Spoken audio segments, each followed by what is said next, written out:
evening. It is 6 p.m. Welcome to Rutland Select Board meeting on Monday, July 20th, 2026. We are here at the lower level of the Rutland Public Library as well as on Zoom. This meeting is being recorded by Rutland Cable. Thank you very much, Rutland Cable.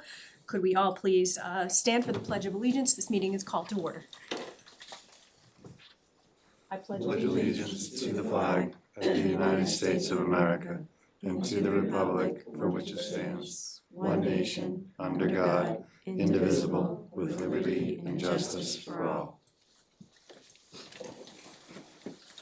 All right, this is our first meeting without some of our support staff, so you're going to hopefully give us a little grace tonight as we get through this. So for the first thing for the board alone, just as an FYI, again, our treasury warrant and payroll are not here with us this evening in person. Everyone does have access to it and has had access to it for a few days.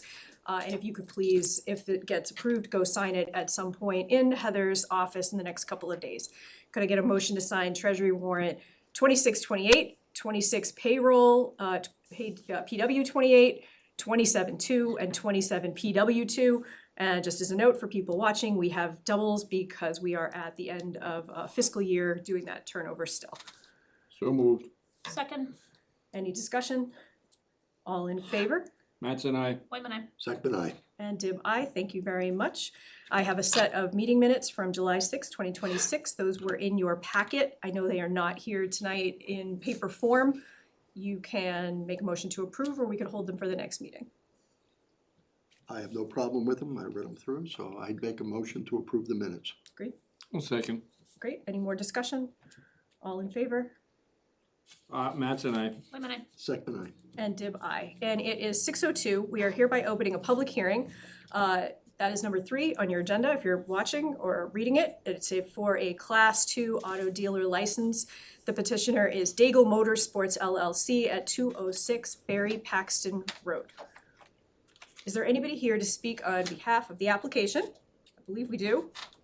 Stand on up. You're going to do your name and address. Hi, my name is Nicholas Daigle. I'm the owner of Daigle Motorsports LLC, 206/204 Barry Paxton Road. And little small family organization with looking to get a small car license and our automotive license to start in the town. Great. Thank you. Are there any questions? I think I'm going to start from the public. Are there any questions on this public hearing, on this petitioner? Okay. Are there any questions from the board on the documents that we were provided? Yep. Through the chair. Mr. Dangle, Yes. do you have are you doing service on cars now, or are you selling cars now, or? No. Okay, you're not doing anything? Nope. So Nope. this is a new endeavor for you? Yes. Yep. Wow. I own a shop equipment business. Oh, My father and I. where? Here in town? Yep. 206 down by Four Corners of Mobile gas station. It used Gotcha. to be, I believe it was Malls Yeah. Auto. Yep. Yeah. Okay, Evan so Sawyer you're is the looking new to owner of the property. relocate? You're looking to relocate, or just? No, this is where we new. are right now? Yeah, that's right where we are, yeah. Yeah, we just started leasing the building in February. Okay. Great, that's all I have. Thank you. Thank you. Are there any more questions from the public or the board? Could I get a motion to close this hearing? So moved. Second. All in favor? Mattson, aye. Whitman, aye. Second, aye. And Dib, aye. Thank you. And that was a motion to close the hearing. Could I now get a motion to approve the Class 2 auto dealer license for Daigle Motorsports? So moved. Second. Any discussion?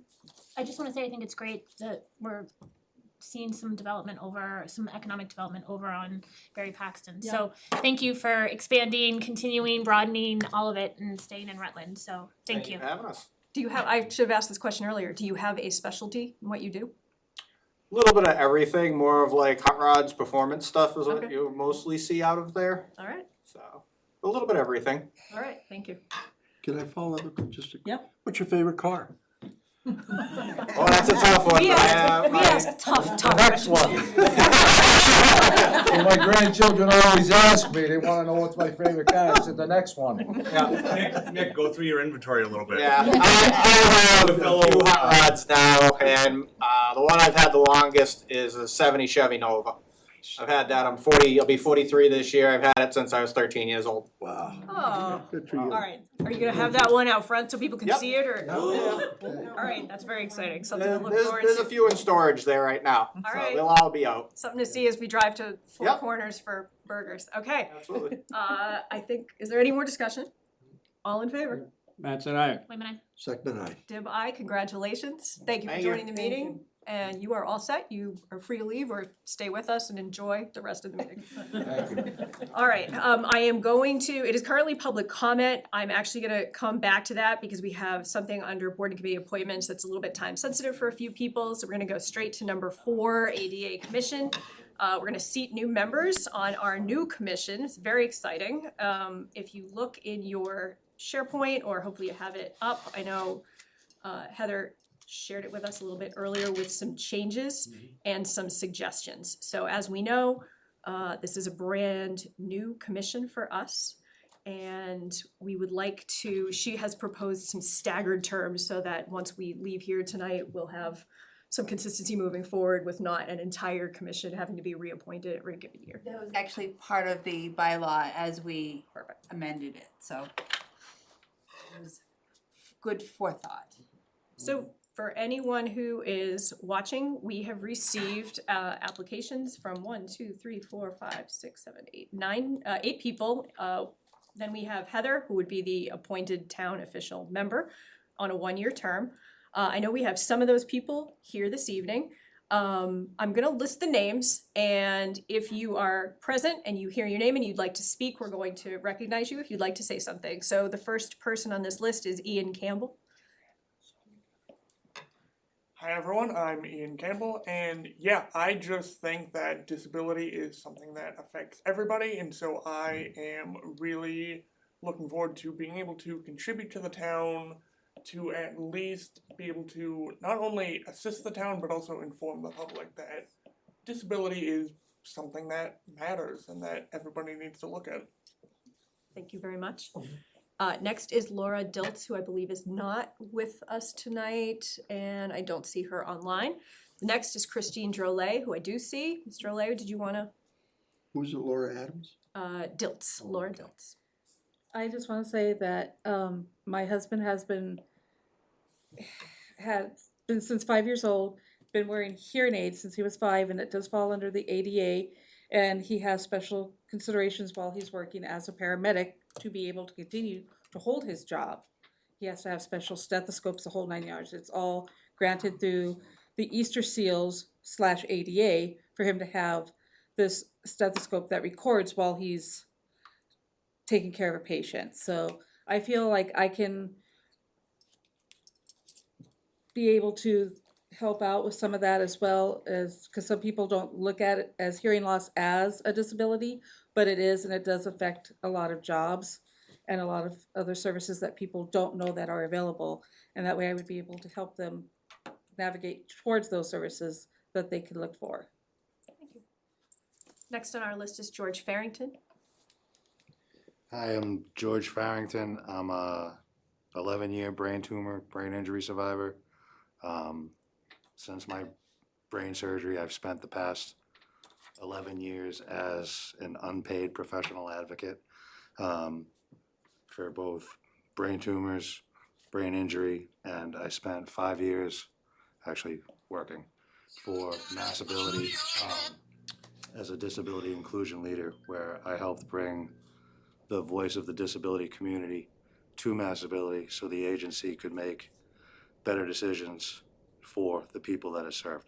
I've spent a lot of time helping friends learn how to advocate, and I'd like to be able to help not only the folks with disabilities in town better advocate for themselves within town, but outwards as well, and, you know, help the town do right by folks with disabilities. Thank you. Thank you. Next we have Matt LeBron, who I don't see here. I don't see online. So we'll keep going. Next, Jenna Leary. Is Jenna Leary here? Hi, I'm Jenna. I'm fairly new in town. I basically I have 2 daughters. One of them was born very recently with a disability, so I am currently learning not only about her own disability and what I can do for her, but about disabilities in general. And so I want to make sure that the town that she is growing up in is accessible to her. That's really important. And so, yeah, there's a lot of different kinds of disabilities and they all have different needs. So it's going to be a learning experience, hopefully, to learn about everybody's disabilities and figure out what we can do to make things work. Thank you. Karen Phillips, did I see Karen? Nope, thought I did for a second. Cindy Purcell, not here with us tonight. So those are the people that have submitted. They would all be considered full members. They have various proposed terms, whether it's 3, 2, or 1, and that was done just randomly. It was very arbitrary. Do any of the members of the board have any questions for anyone who's here tonight? I think it's admirable that those of you who have be willing to sit on that is stepping forward. It's hard enough for the average person to live in this world, let alone living with a disability. So I commend you on your effort to join that team. Thank you. All right, so out of the list that we have, 4 of the people are not here tonight. I know this board has previously had various things about requiring people to come in and sort of talk to us first.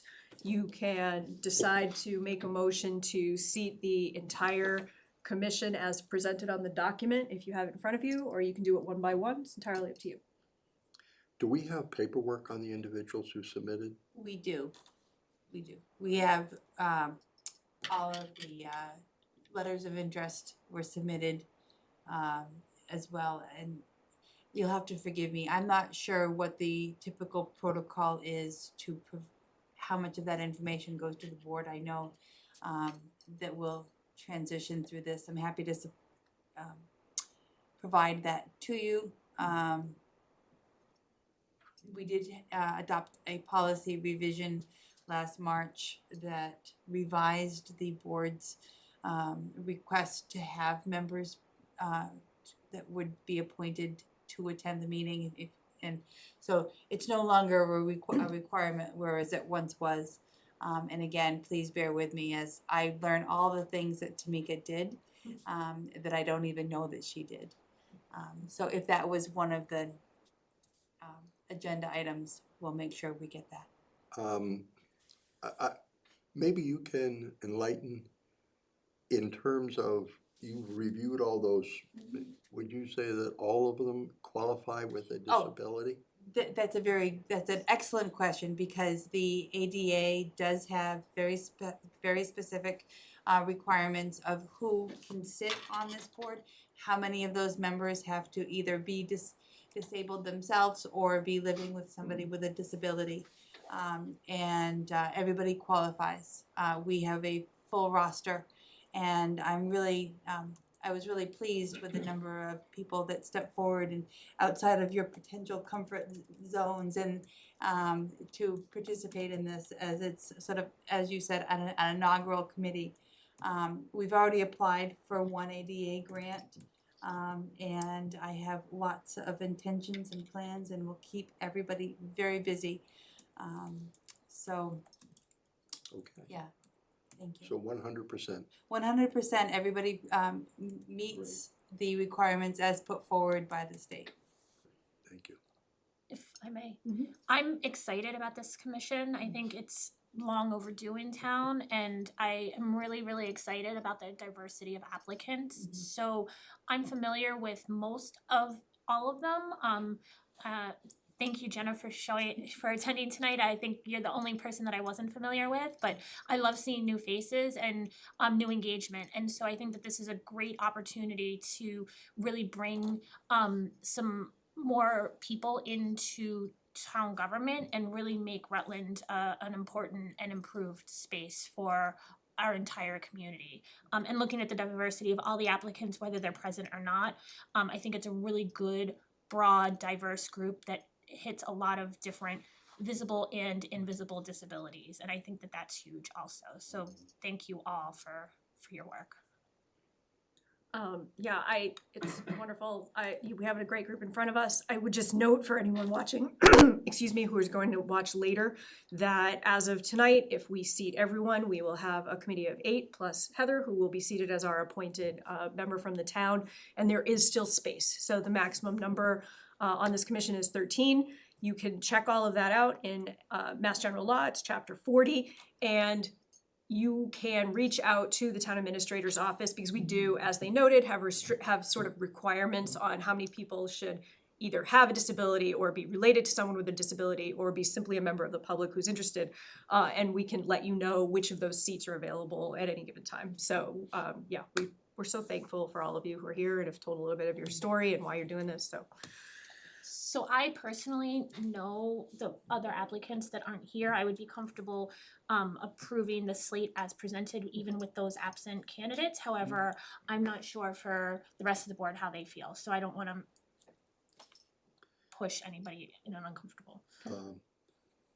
My job was not hiring, our job was not hiring them or seating them, that was the town administrator's job. And so if I am worth anything, then I have to trust her, that who we're putting on that committee are the right people. So I'm okay with that.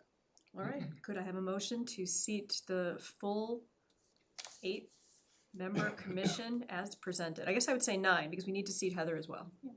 So moved. Second. And is there any other discussion? All in favor? Mattson, aye. Wait a minute. Second, I. Dib, aye. Thank you all so much. And just if I new to the boards and commissions, you'll need to stop up at the town clerk's office to get sworn in and sign the swearing in book. I believe their hours are Monday and Tuesday, 8 to 4. And if those hours don't work, just give them a call and Ben or Anita might be able to assist. All right. So thank you so much. Again, you're all so welcome to stay with us for the rest of the business of this meeting, but we do understand if you'd like to take off, we'll give you a minute to clear the room. Thank you, guys. We know some of you.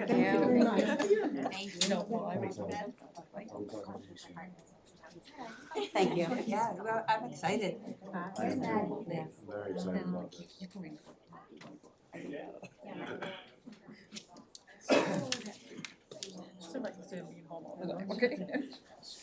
All right.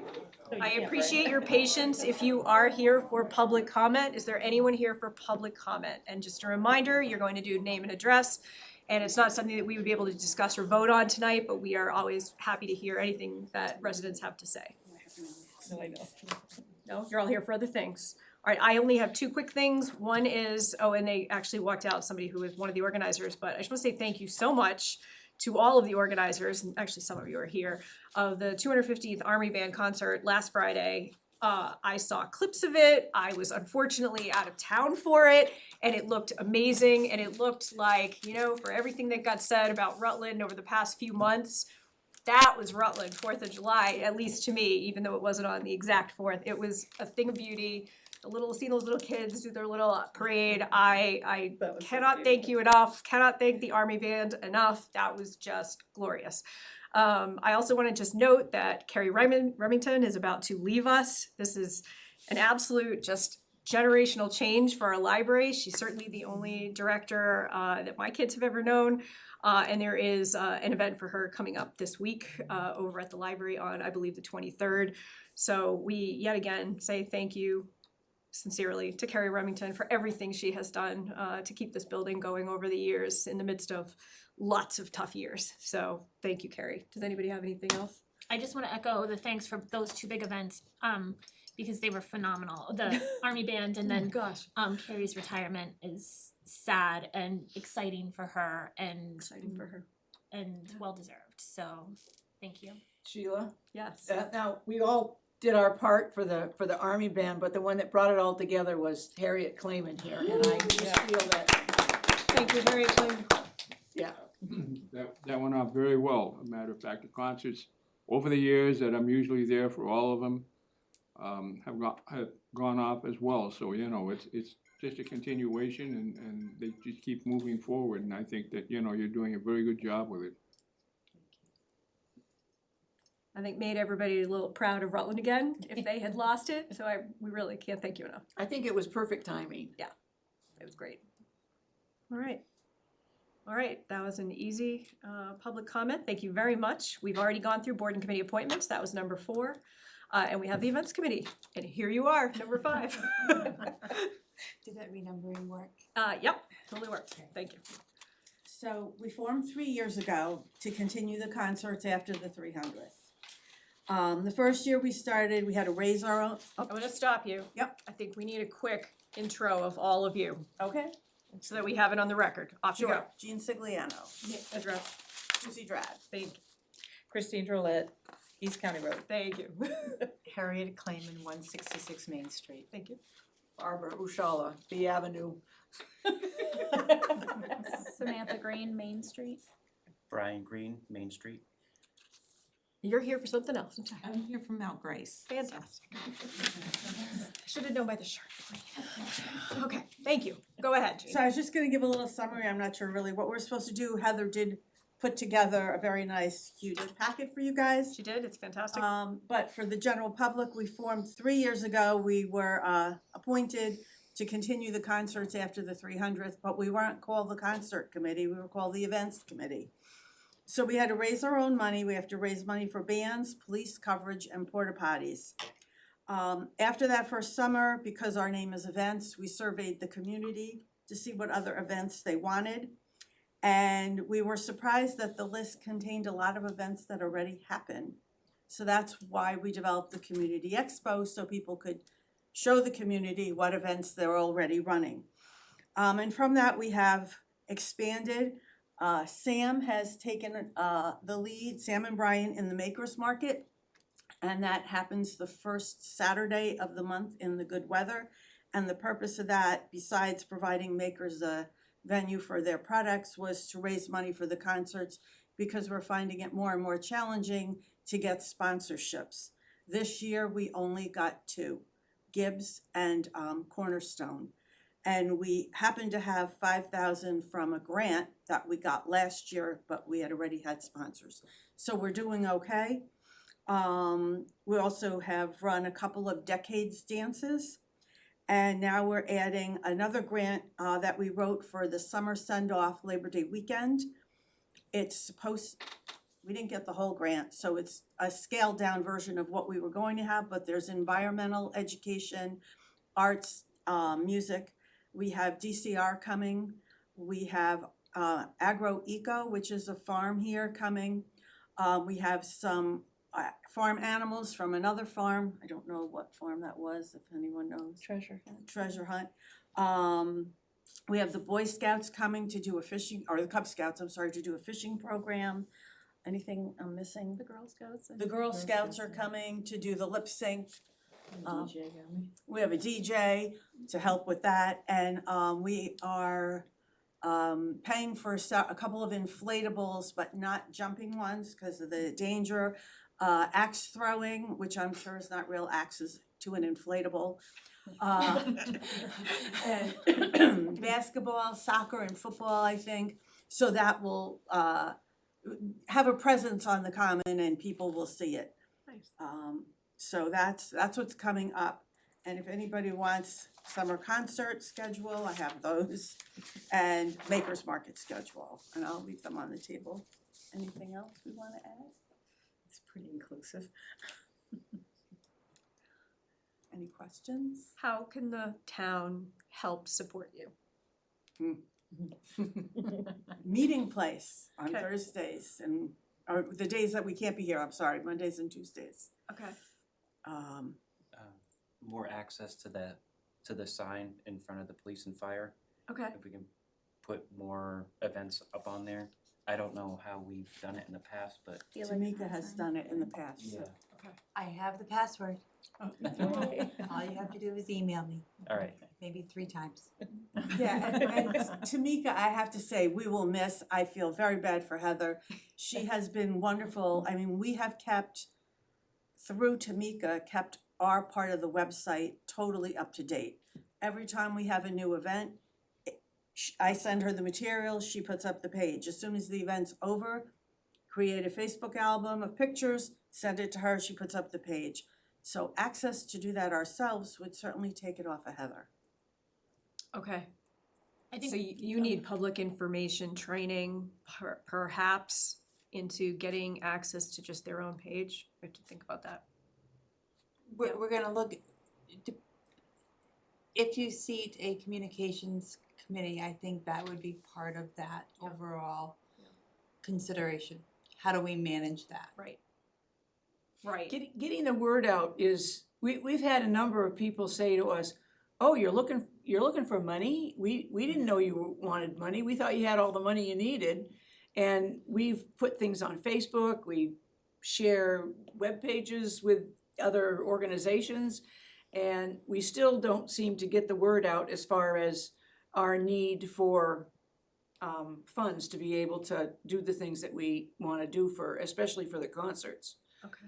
I mean, we do pass the jar at the concerts and we get cash from that, but just in general, and how people, if they see something, how they can go about making a donation that is gonna reach us. So, I don't know, go ahead, you go first.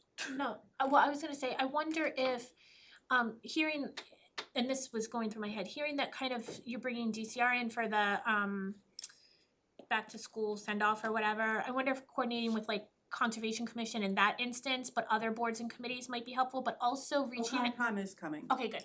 But also, and that was just, but Barbara, in your comments, if any of you can work with maybe the Rutland Business Association, because they're getting up and going, and they would be the ones, since there's no longer a economic development committee, working with the RBA to kind of just get the word out to the local businesses that the events committee is in need of sponsors for concerts on the common, this is what the sponsorship entails, or looking for food trucks or whatever it may be. So I don't know if that's a potential avenue. Yeah. I mean, definitely, because it is the businesses that we solicit to try to get donations from. Right. I mean, obviously, Gibbs has been very good to us over the years. It's been, 3 years? He's been very good to us. We had and then the other one this year was Cornerstone. But in the past, we've had GFA, we've had Leominster Credit Union. Devereaux gave us money the last few years. They did not give us money this year.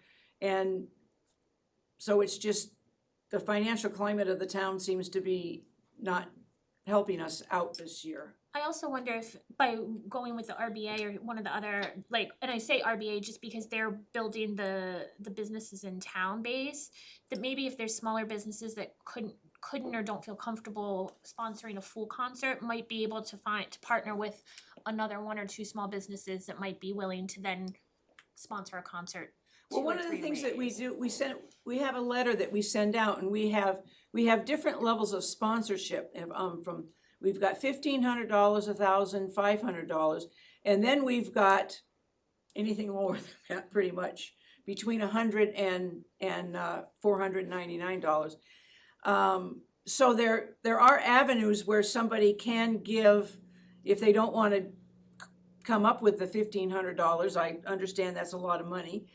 They have an avenue of being able to donate as little as $100 and still be recognized for it.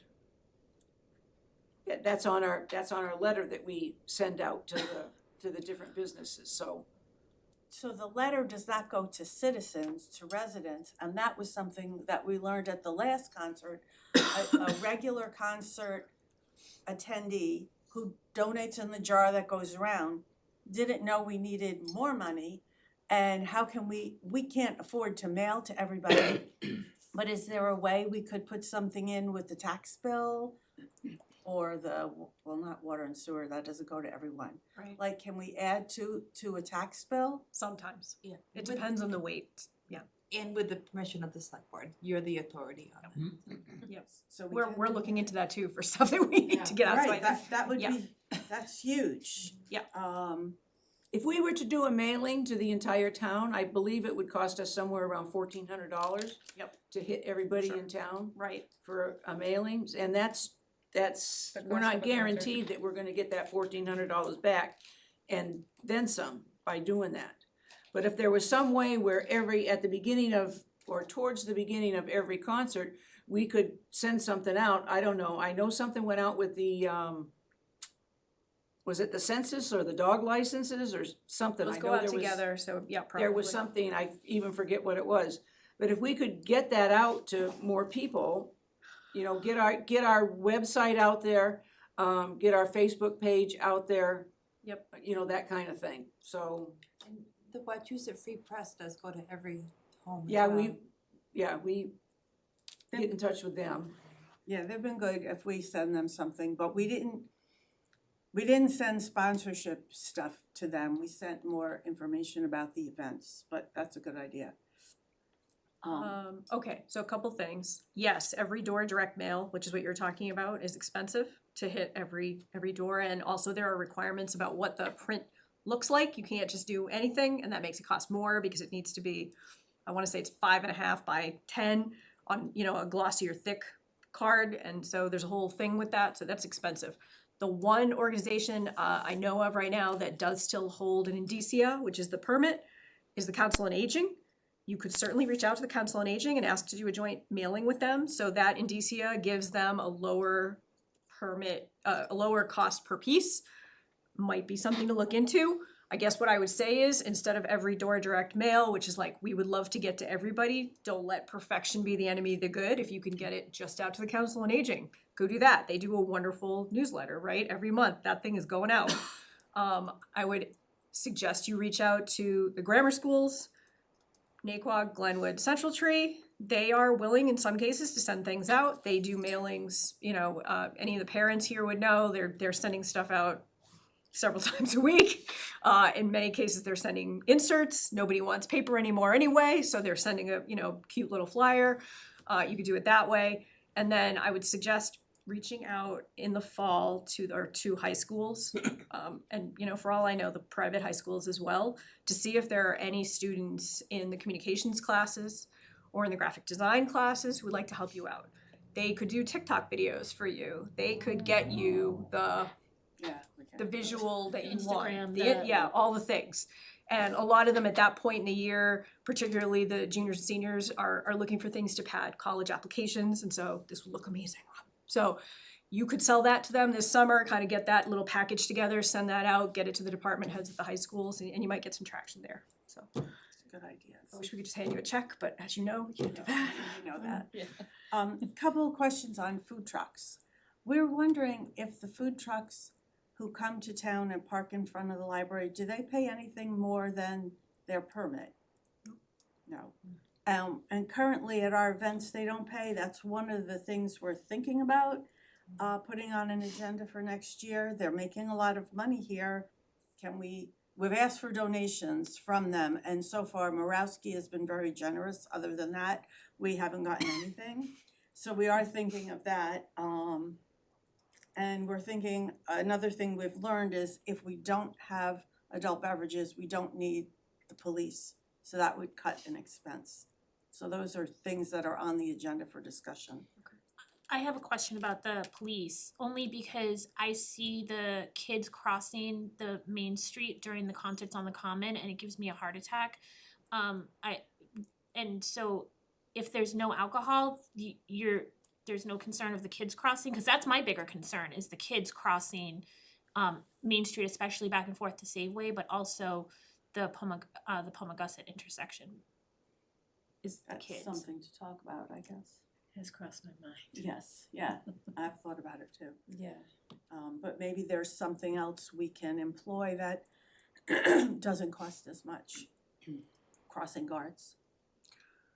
I don't know that you would want to take this on now, but we had, was it only one really successful food truck festival? I want to say while Mike Nicholson was here on Yeah, there's been a Memorial Field. Yeah. Memorial Field, and I think the Dog Father was the coordinator of that and brought in the majority of the trucks, so I couldn't say I know much more about it than that. I don't know if it's something you want to take on for the fall.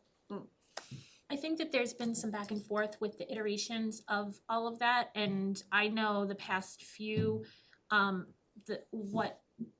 it wasn't going to be any expense to the town, everything was supposed to be paid for by the organization running it, but we weren't gonna get any money, but there wasn't supposed to be any expense, so police and trash and everything was supposed to be covered, and I don't think that came to fruition.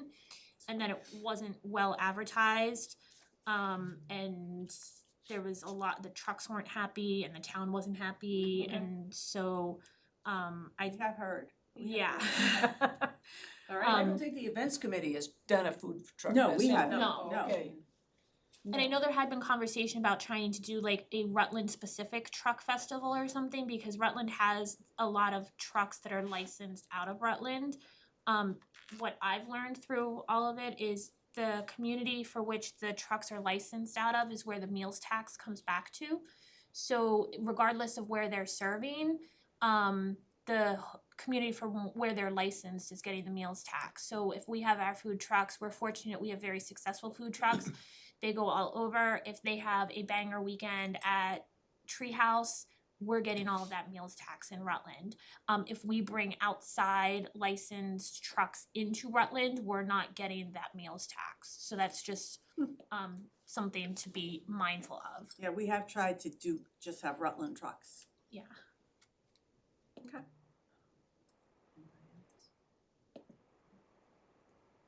We appreciate everything you do. I mean, when you look at the document that was provided to us, you got a lot done. So really, thank you so much. I've been to the Makers Market for sure. I think it's really cute. I think that for some of these things, you know, and this is not you, but even so, you know, a little bit on the side with the farmers market, it takes a while, right? It takes a while to grow this and to have people realize that this is regular and they can always get there. And so I appreciate that you've seen a few of these things through and sort of are allowing it to build up and to build up a following. So it's been great. All right. Thank you. Thank you all. You know, again, you're welcome to stick with us. You're welcome to all just file. No pressure. You can go, I'm staying. I'm staying.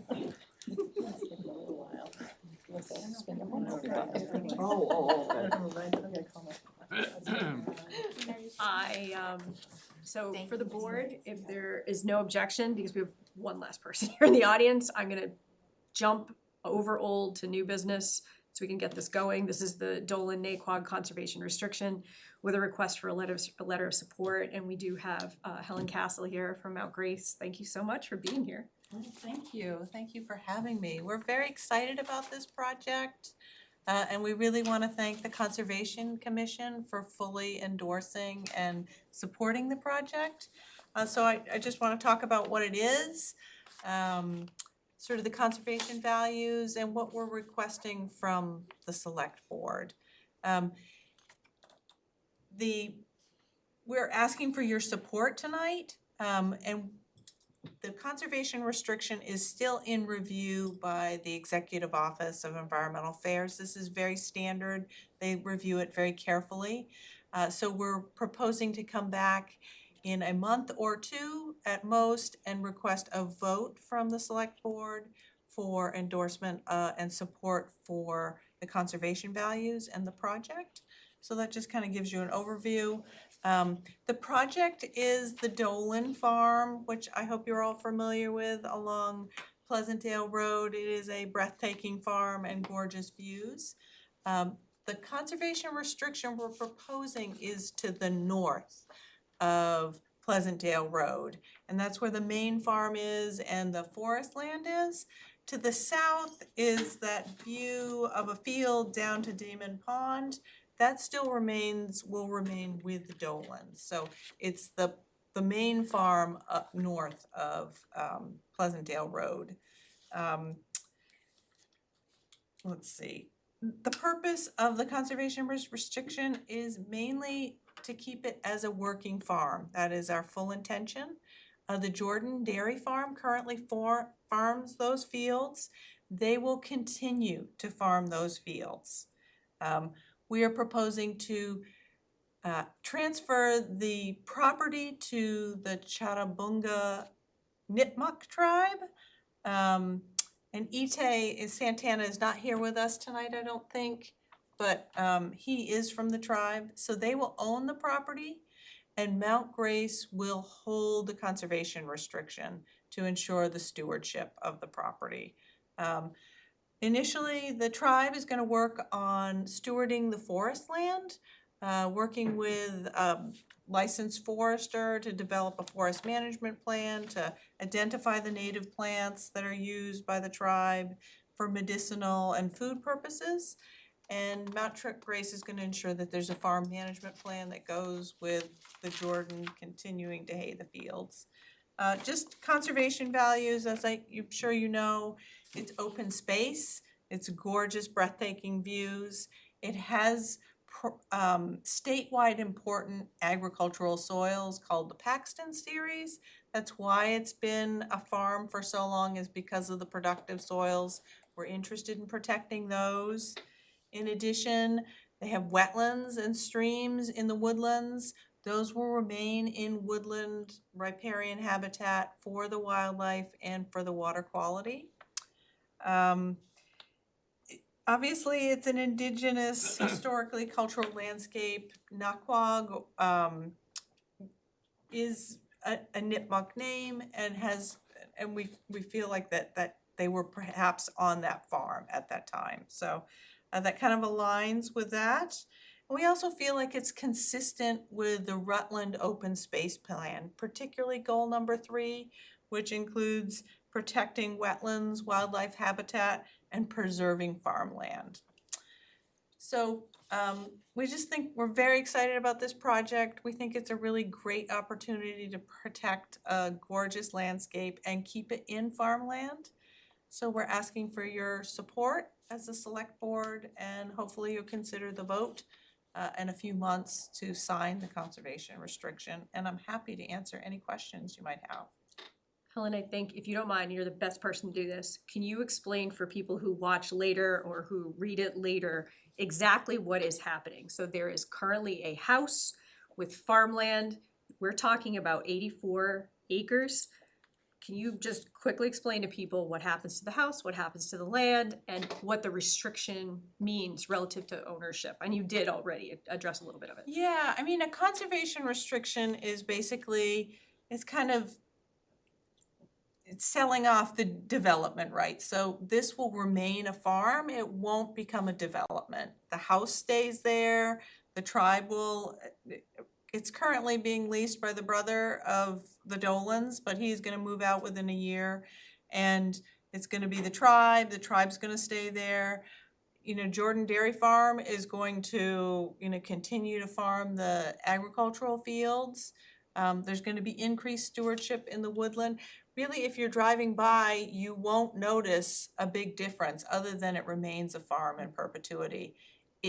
The development rights have sold off with that conservation restriction, so it won't be developed. It will remain a farm. So does that cover what you were hoping for? I think so. Okay. I wanted people to understand that, you know, exactly what was happening with the restriction that the land was, Right, so and that there's a value to it, a dollar value to it, to the. yes, yeah, I mean, we're very excited that we'll remain a farm, and Jordan's will be involved and the tribe will be involved, so. Can I ask you one other question? And I did look on the plot plan, but it obviously only shows the plot plan. Do you happen to know out of the, what is it, something 84 total acres? It's close to 90 acres. Close to 90 acres, Yep. 89 acres. How far back does that go? So if I'm on Pleasantdale and the house is up and way in the back, if I kept going, I'd actually end up, I guess, on Main Street. Is that right? No, it goes all the way to DCR land. It does. It's like the little corner there. It's Ware Road and Yeah. Yep. Pleasantdale Road, so Very it covers that little corner right Yep. there. So it goes right to the watershed land. Okay, so it's forming a continuous, Yes. okay, thank you. I am really psyched that we have longstanding farm owners that are willing to pursue this route also, because I think it's something that we in town haven't been able to do as much, and that's a beautiful farm space and obviously very important from a ecological perspective as well. So I'm really excited that this partnership was formed and thank you for Yeah, we're very excited. for facilitating also. Through the chair. So the Dolans currently own the property. It has passed to Mount Grace as a pre-acquisition. It will be transferred to the Nipmuc tribe this fall. May sound a little harsh, but how much, is it registered as 61 or 61A property? Was it? It's 61A and the Jordan Farm is still managing the property and they've been managing the property to start with. Can you, what tax revenue were we getting from that property? Do you know? You would be Heather's getting the taking- Heather's house. taking minutes. You would be getting the house and the current chapter 61A revenue. Okay. So And Mount Grace has already paid its chapter 61A revenue. Jordan's continue to farm it. Okay, so that will be continually coming in, so that won't be completely stripped from the town, the Right. revenue. Okay. But the only revenue we're gonna get will be from the house and the residual farmland that's left on the other side of the road. Yeah. About how many acres is that? You know? Oh, on the other side of the road, it's less, I think it's 10 to 20. That is a question I did not have off the top of my head, but there's no housing and that's also in current use. Okay. I mean, 61A. You'll have to pardon my ignorance here on the transition of things as they go. But the 90 acres, that was all considered farmland that we were collecting taxes on under 61A? Yes. So 90 acres will be removed from the town for revenue. No, Mount Grace will continue with the 61A, and so it will On all continue. the acreage, Yes. okay. Mount Even- Grace is a different land trust. We believe that we should continue paying taxes. It's just part of our approach, rather than pulling off the tax rolls. We feel like that's one of our due diligence as part of the community, so we believe in actually paying taxes still. Will that still hold true once the Nipmuc tribe gets it? That's what their intention is, yes. Is it in writing or their intention? I don't have it in writing at this time, because it hasn't transferred to them. Okay. I think that is a beautiful piece of property, without a doubt. And I often wondered why it sat there for so long. It didn't get sold off or anything like that, because that would be a developer's dream. So I'm glad that there is an effort made, and I'm certainly appreciative of the landowner for doing this, being able to put this in this type of thing. And I think the Nipmuc, it reverts back to the Nipmuc tribe. So to Yes. speak. So I Right. think that's a great thing. Again, with our financial situation, I was just concerned about the tax rolls and what happens there. We do that. I'm sorry Itay can't be here from the tribe. He just didn't make it tonight, so. Okay. So your specific request tonight is a letter of support from the board. Is there a time frame on this? I know you're sort of in process right now. I know you already have Conservation Commission. You don't even need to do a letter of support because we'll come back for a vote and a signature, so I'm just asking for your support, that's all. And to answer questions and to introduce the project, so everybody be aware. Would the board like to take any voting action tonight in terms of support? I still have a question from the Nipmuc tribe, in that there's no guarantee here that we'll continue to receive.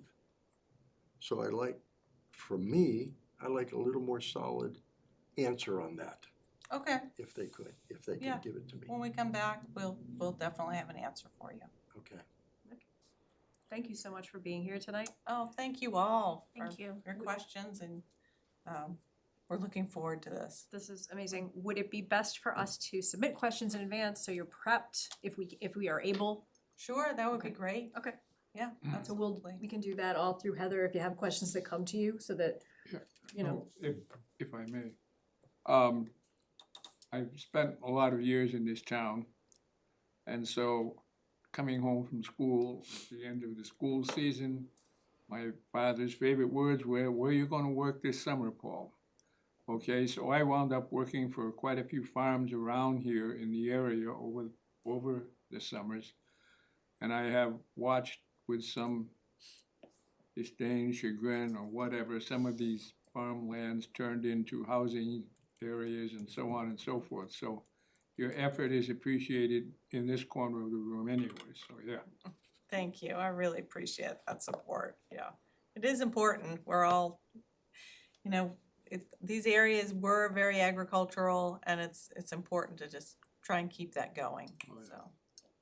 And I'm excited to see Mount Grace working in Rutland also, because I see the work that you do in the surrounding communities, and I very much admire it. And to your point, as far as not trying to ensure that the land doesn't just completely fall off the tax rolls, and keeping that partnership with the communities in which you're working is huge. So welcome to Rutland, and Thank you, yeah, I'd love to do more projects. I'll go so far as to say the last time I was on the board, we came this close to saving another farm, and then it all fell apart in the course of one 15-minute piece of a meeting, and I'll never get over it, so.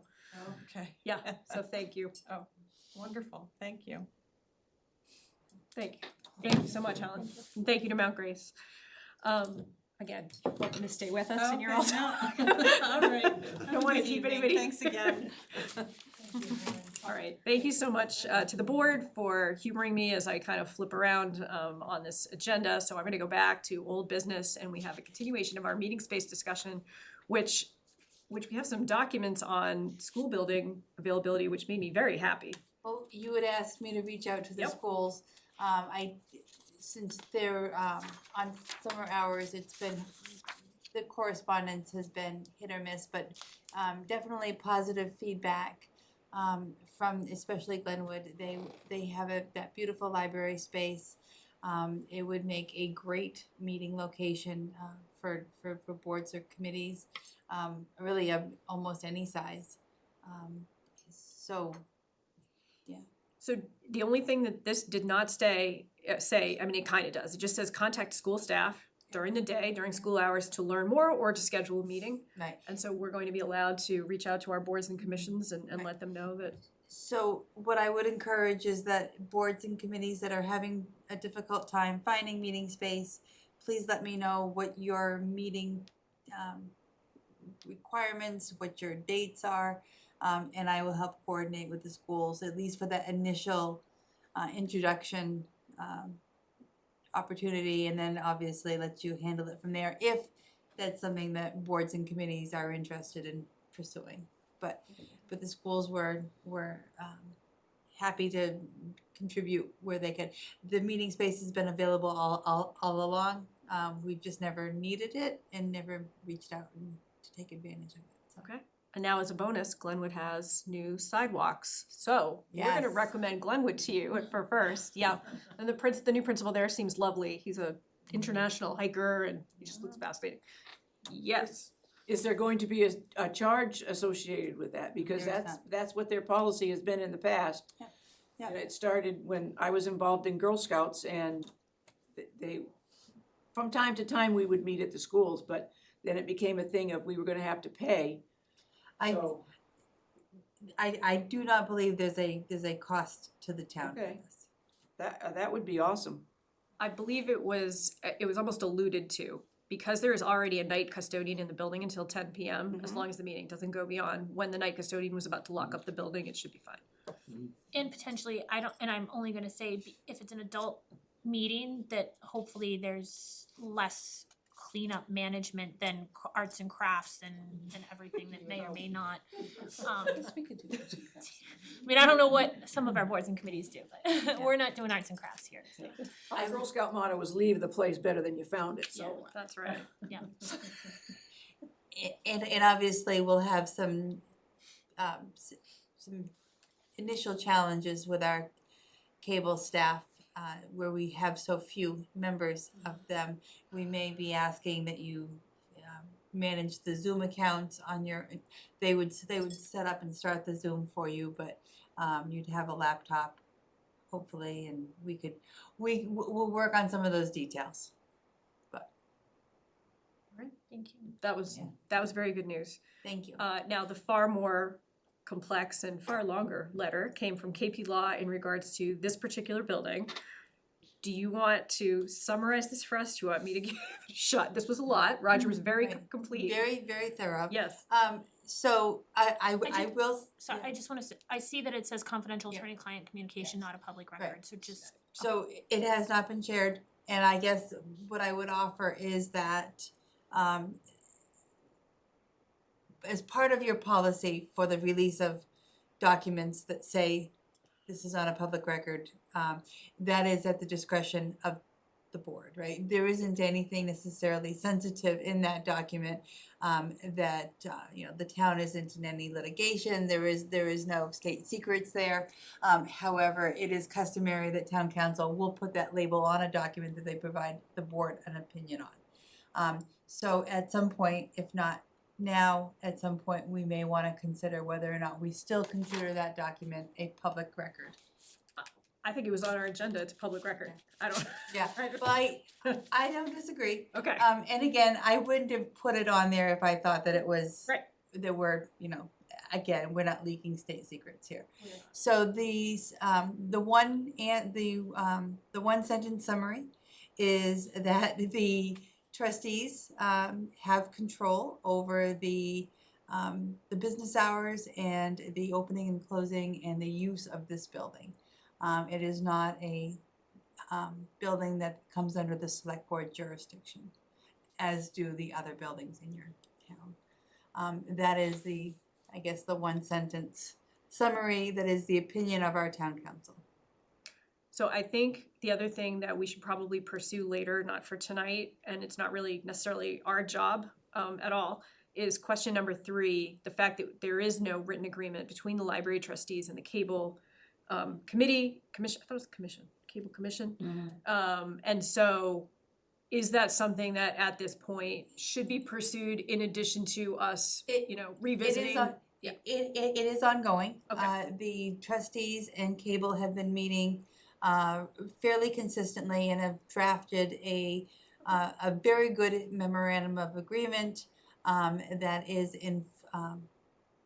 The only reason that we have not moved forward to executing it or to presenting it to the board for execution is that we do not have our new contract from Charter Spectrum. Okay.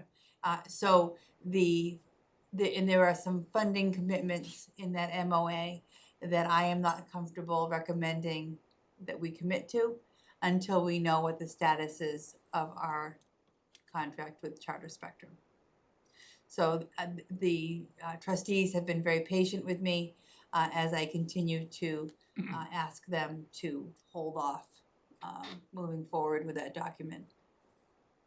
And I do think that it's important that we have one, and I think that it's important that that these terms and conditions are all in writing, and so that there's a clear expectation from everybody involved. So I guess more on that, hopefully. Okay. Soon. Through the chair? Yeah. Just following up on that for a second. So the trustees have charge of the meeting space during their hours of operation? Of this building. They're in charge of the whole building? Correct. Okay. Where does the, Well, I'll sit down and discuss this with you. Yeah, let me state that is the opinion of our town council as provided in that letter. I'm reiterating what that opinion letter states.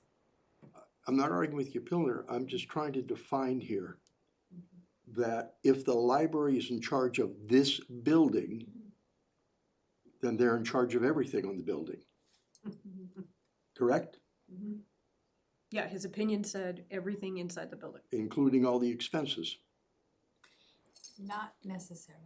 Well, that's where I wanted to, that's where I need to, what that letter states, because I didn't, either it was in there and I didn't print it or I didn't see it. So perhaps, when we come back to this, we'll have Roger present and he can discuss that in a little bit more finer detail. Okay. Originally, there was a letter of agreement put together between the library trustees and the cable people, okay? And so, you know, I believe that it's still in existence and still a part of the operation. So in other words, you know, we have not run into any great amount of difficulties, but we also realize now that, okay, this is a horse of a different color and we have to kind of deal with it the way we have to deal with it. So let's see where we end up with what comes down from, you know, all the people that are here and all the people that are still going to be able to work on things and do things. And so, you know, there's still some more figuring that has to go into the equation. Okay, so this is ongoing. Yeah. I think the couple other locations that aren't necessarily, you know, there's no documentation necessarily tonight, but that we talked about is going to be the basement of Community Hall once summer fun is done with it. It's not a great space, but it is a space and it is dry and there are tables and that's pretty much all we can ask for at this point. And then the community center, has there been any movement on that? That's still a conversation where, Okay.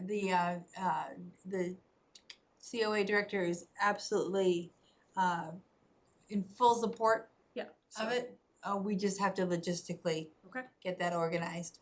And I think part of that is going to be a broader effort to engage with our seniors, to have them participate in some of the cable activities. Losing one of our cable staff members who filmed over there regularly, the exercise events and whatnot, will be a loss for the Community Senior Center. And we're hoping that we'll put together some recruitment efforts to engage with seniors who may want to learn how to run the equipment and not only film exercise classes, but other events that are being held over there. I have no doubt that there's an enormous knowledge base down there. Yeah, and ca- absolutely. And capacity that they can. Yeah, so but you know, being mindful that I also don't want to add another layer of supervision to Nancy's tasks, right? Because if we're leaving equipment down there and tasking, you know, we want to make sure that that stays with cable. Yep. And doesn't transfer responsibility to senior services. So just sort of working through some of those logistics, but I do think it's a great opportunity that, you know, we look for silver linings and we look for you know, how we can make lemonade out of lemons, and this could be really great. All right. So, thank you. Okay, thank you. Anything else on meeting spaces? Well, worked on an agreement with the senior center director. Should go back, I think 3 directors. And so, okay, this is what there was there for meetings. And so there was lugged cameras over there and recorded several meetings over the course of a few years. So yeah, you know, there was an existence for being able to use the facilities over there. But we used basically the conference rooms and didn't bother with anything else in the building, so. Yeah. I think but beyond even the meeting space, I think is what I'm hoping that we can tap into is how do we, I don't see it. I'm not gonna speak for what they're gonna feel, but, you know, I don't know that there would really be a problem there, but.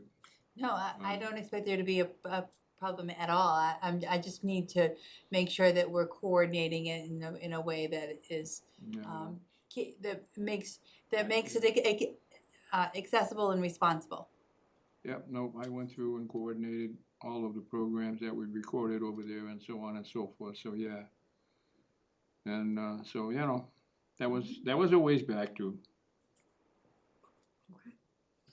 All right, I think it's nice that we're making progress. It might not be the progress that we wanted, but it does feel like good things are happening, and hopefully, you know, particularly the events committee, I feel like it's a great spot for you. Maybe you all can give it a shot and let us know how it goes. Over Glenwood specifically is what I was thinking.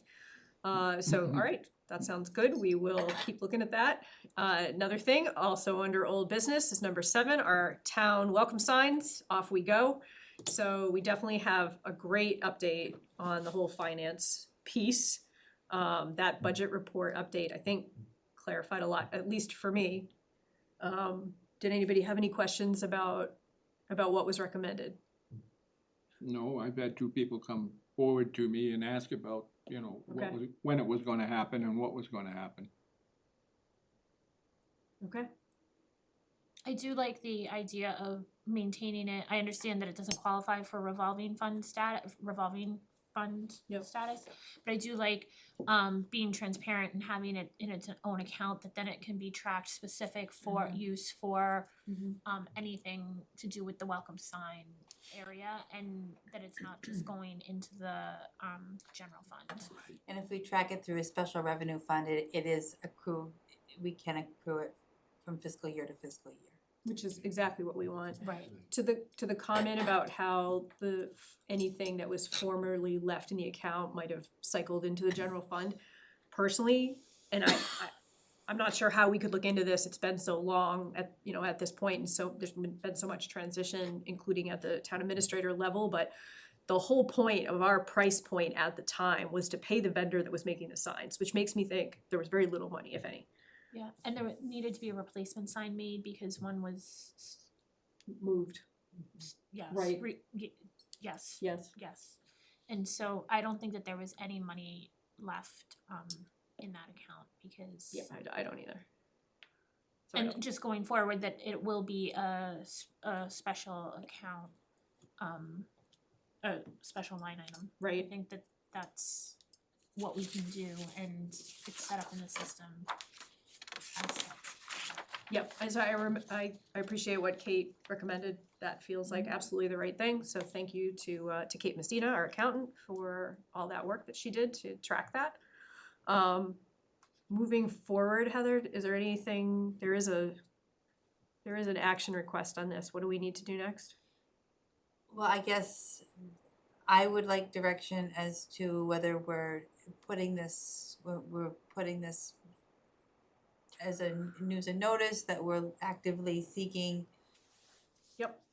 I think we would need to adopt the policy as presented, and then with the note that it's a special account for the funding piece, and then put a notice out that they're available. So adopting the policy as you amended at your last meeting or a couple of meetings ago, where you decided to keep the price point the same, maintain a priority for Rutland businesses.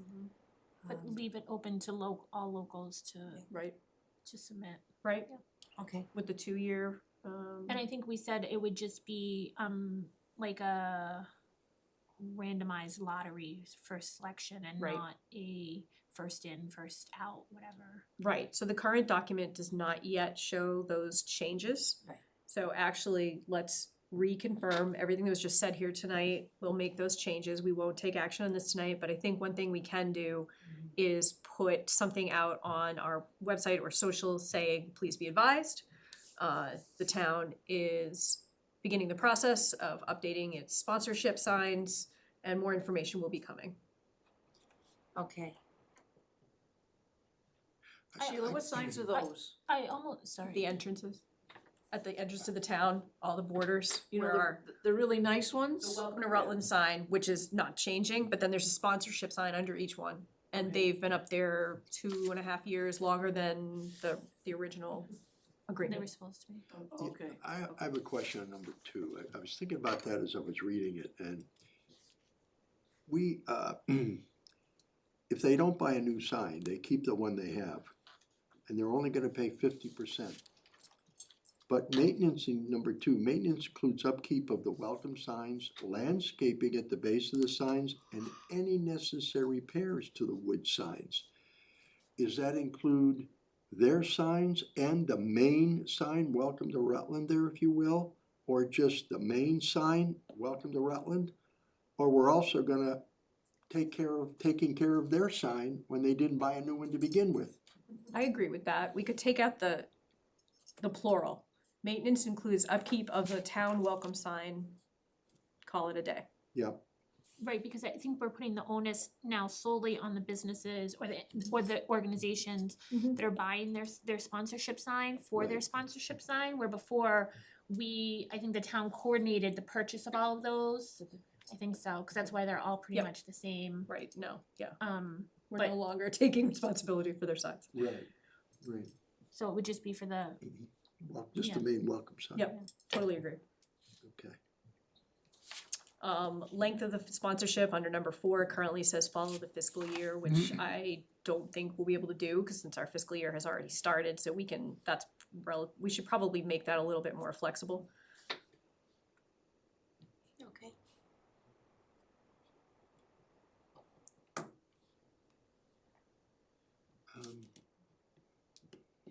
And then obviously, we've already discussed, we're gonna be changing number 6. It's not if greater than 9 applications are received, it's that the town is going to use a lottery method immediately. yeah.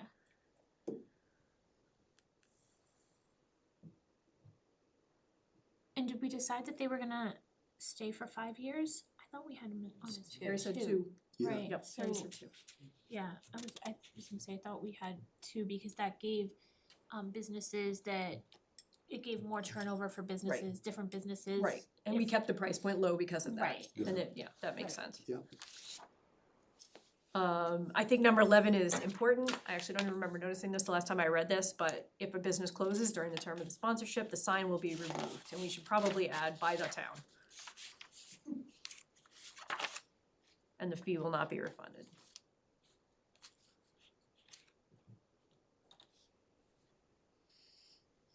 Alright, Do we wanna add in anything in kind of in the event of a mid-cycle sponsorship opening, the town will consider, I think or that's, we would just leave it open? I mean, I think that's why the length of sponsorship That- should be more flexible, right? Because these signs might not all just magically change on July 1st. Right. So I think it's 2 years from the day it gets installed, or whatever, the day they pay the fee, I don't know.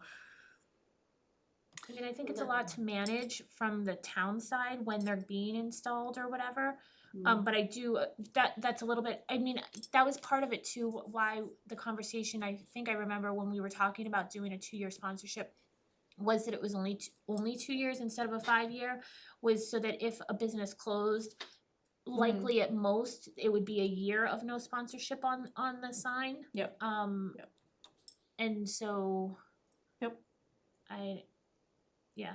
Cause I think it gets to be cumbersome, especially with bare bone staff to try to manage. I mean, this has been going on for, so I think it's a lot to manage, and the less we put out for staff to have to manage. True. At the end of the day, it is only 9 signs. We have made this into quite a meal. I would only, I think, add one more thing under number 14. We have signs cannot contain inappropriate language, symbols, images, political affiliations, must include the name of the business organization. I think we should probably just add some broad language that final approval is at the discretion of fill in the blank, whether it's this board or Heather as the town administrator, whatever you want. I would say town administrator, just because I don't think it's board level business. We just wanna make sure that they're semi-consistent, there's no questionable. Right. Yeah. Congratulations, Heather. More power for you. More See, power. it's above our pay grade, so. It really is. Drunk with it by the end. Alright. Okay. Okay, so we're gonna make those changes. We're gonna have our initial notification go out for the people who miraculously, magically don't all watch our meetings. So we'll say that we're getting that process started, and obviously Paul says he's already heard from some people, so I think we're moving. That's great. Okay, so there will be no action tonight pending the final edits to the application and the policy. Communications Advisory Committee, we do have the revised charge here. I appreciate all those changes that were made. I really took your draft and just sort of put it Cleaned it up. into, Yeah. yeah. thank you. So what we have is 3 years staggered to start the committee, 5 appointed members by the select board, and responsibilities are limited to development and providing advisement to the board and to the town administrator. So this is not a committee that will take action on its own. This is not a committee that will take over the website, for example. They will simply be advising us. And what's their purpose? The charge is that they will advise the select board, TA, and municipal departments in the development, enhancement, and promotion of effective internal and external communications. So we're looking for a committee that's going to sit down, come in here and say, you know what we really need to do to get people understanding what's happening at the upcoming town meeting? This, and this. They'll be able to do that research for us. And then we can take it from there, decide what we're able to actualize.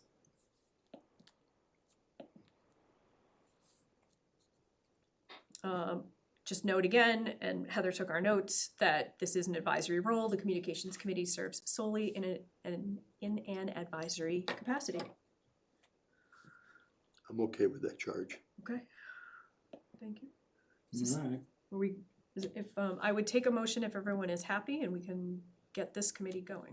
I would make a motion to approve the Rutland Communications Committee charge as presented and open up a call for interest.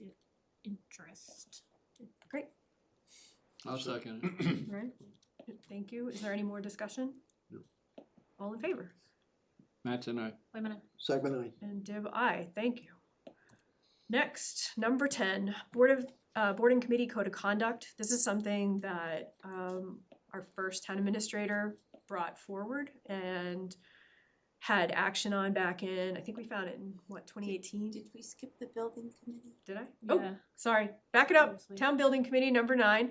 We have the draft charge for that. That was the one we talked about, essentially a permanent town building committee that, based on the membership, will identify and evaluate all of our buildings and do some project priorities. I personally see this committee as being permanent, as being seated with members who have some knowledge of construction, ideally, and building envelopes, and who might be able to work not just with us, but with CIPC, to really provide the information that we've been looking for relative to the condition of all of our buildings, right? We've been talking about Glenwood and some of the issues that it's having, and it's our newest building, so. I also would like to hope that, and I realize given the staffing constraints, but that they would have some access to DPW for facilities, and as well as kind of all the building caretakers, because I know we talk about the library trustees, and the library director, we talk about the building on Glenwood and the COA director, we talk about public safety and the chiefs, just that they have some staff access, that this committee has some staff access to as Yeah, so some towns include in its membership members of staff, which we could add. My challenge right now is given and I normally would say yes, but I think given our staffing levels right now, that to add anything additional, and I think some of them may be union positions.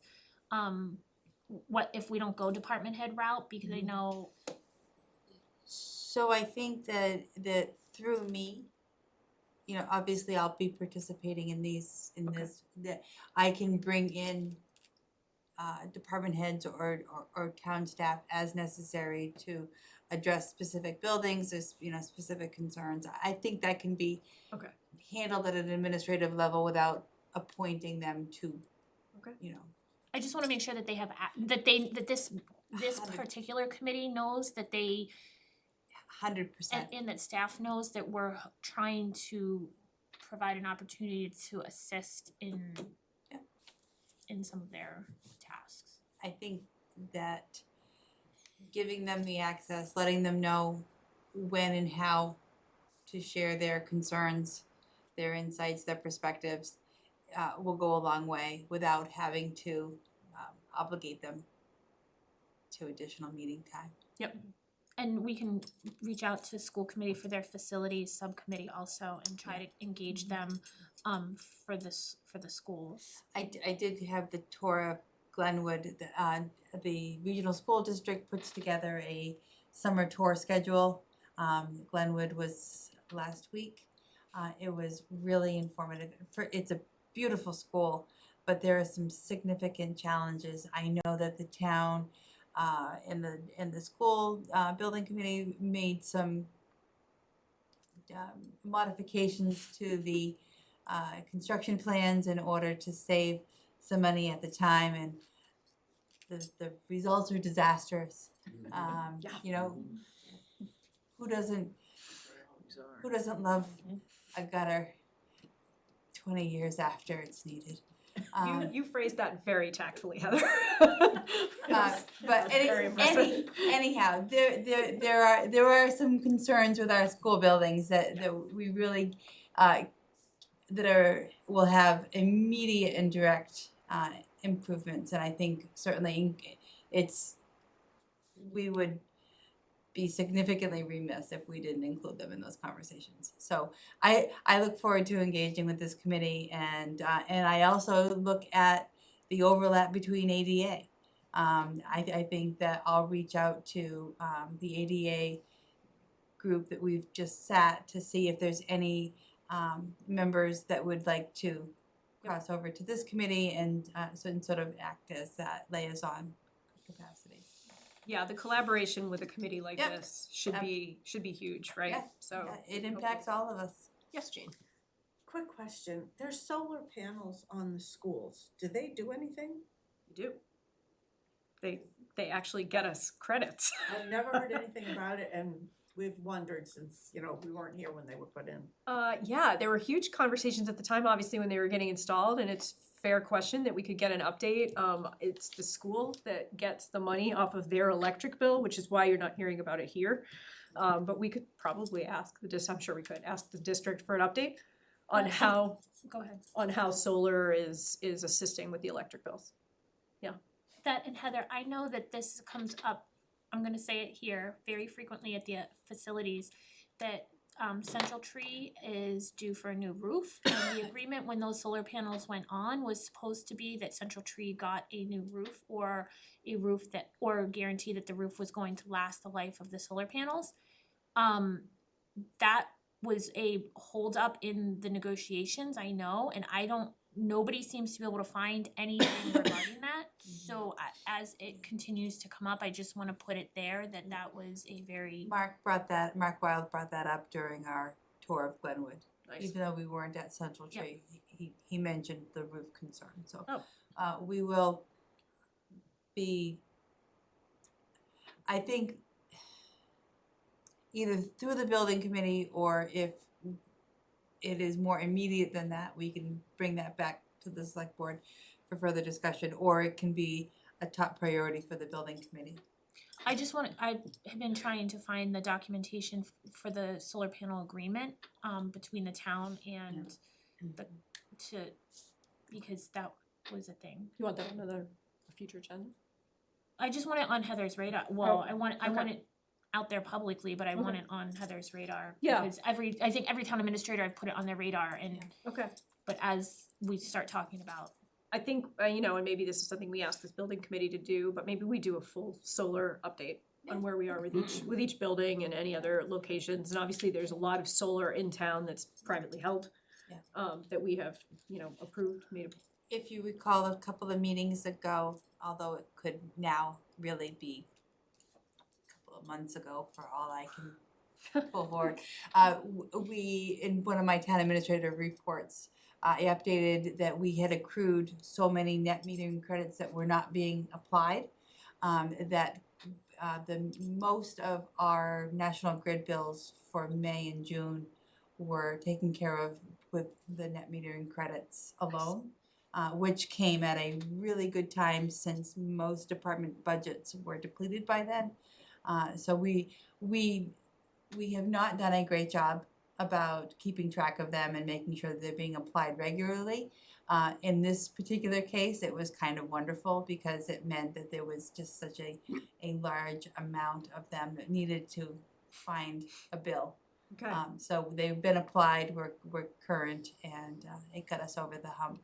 All right. And it's July. That's good. And I know in the past, sorry, I know there had been a, years ago, a solar advisory committee. Really? Yeah, when I very first started, there was, but I don't know, I don't ever remember it officially disbanding, cause that's when all the big solar projects were going on in town, like with Margaret and stuff. And we had, that's when the assessor, I believe the assessor was one of the RG consultants. RRG, yeah. And I think they were involved, and I think somebody from planning board was involved, and because it wasn't just for town-owned solar projects, it was also to help with the privates, I think. I don't remember whatever happened to it, not to say that we need to reinstitute that, but there's probably some historical info there, and I don't remember. other than Okay. that. We'll look into that for sure. You're making me check. All right, so back to our building committee. As you can see, it's 5 members. There's no definition there as far as who they need to be. I mean, I think ideally, again, they would have a construction or some sort of similar background. The only question I have for the board is that right now it says it's annual reporting. Do we only wanna hear from them once a year officially? Or do you wanna make it twice a year, biannual?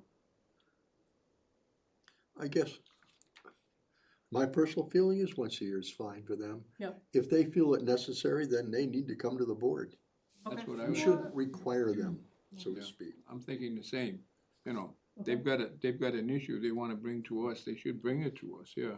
Because I see, just from the RDIC standpoint, I see their first year as really challenging, Okay. trying to get in. So I don't know if we'll see a lot of stuff that first year. Well, I think that you'll point. hear from them via the capital improvement planning committee as well. Yep. So I think, I'm sorry, CIPC, yeah. I'm sorry, so CIPC, if they're reporting to CIPC regularly or working when they're working through their budget process each year, you know, I'd like to see that collaboration. And then a final report when CIPC comes before the board and the finance committee with their recommendations.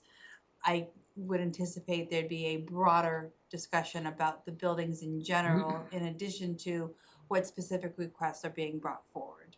Okay, that sounds good. And I like the September thing because it gives people a chance to get through the end of the fiscal year, get through the annual town meetings, take the summer to sort of button up everything that they're about to submit, and in September they submit it, and it's in time for us to start talking about the next fiscal year, so I like the timing.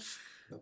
All right, Do we want, and sorry, for membership, do we want to specify with preference or preferred with building construction, building maintenance, construction background, or I mean, or we just take the applicants and then see what we get maybe? yeah, I mean, we could do either. Yeah, I, from a professional standpoint, I know a lot of builders, I know a lot of guys that do it on time, doing homes. I don't know too many commercial people that get into municipality buildings. Right, that's That's a true. whole different animal there. Very specific, so, yeah. So maybe we just, I'm Just okay leave it. leaving it and seeing Yeah. what the applicants are, but also Yeah. feeling comfortable that we don't need to seat something the minute we get the first Right. 5 in, we can Okay. see, you know. Okay. Yeah. So Alright. I would make a motion to approve the Rutland Building Committee charge. Do we have any significant changes I don't think we changed it. as presented, and put a call out for interest? Great, I'll second. thank you. Any more discussion? All in favor? That's it, I. We're gonna, Second, aye. And Dib, aye. Look at us making progress. Thank you very much, Heather, for all your work on these. And so I apologize, I had skipped over this. Let's go back to it. This is number 10, the Board and Committee Code of Conduct. I remember coming up back when our first town administrator started, and so I believe the current one we have might be from her. That was the one you provided, right? That was the last one you found? Yeah. So at the time, this was sent to all boards and committees that we seat, and it was sent to other elected boards and commissions to make their own decisions about it. We could review it tonight, we could make any edits tonight, we could leave it the way it is. It was pretty complex, and I wanna say she, at the time, and obviously this is a while ago now, more than 10 years, had taken it from another community.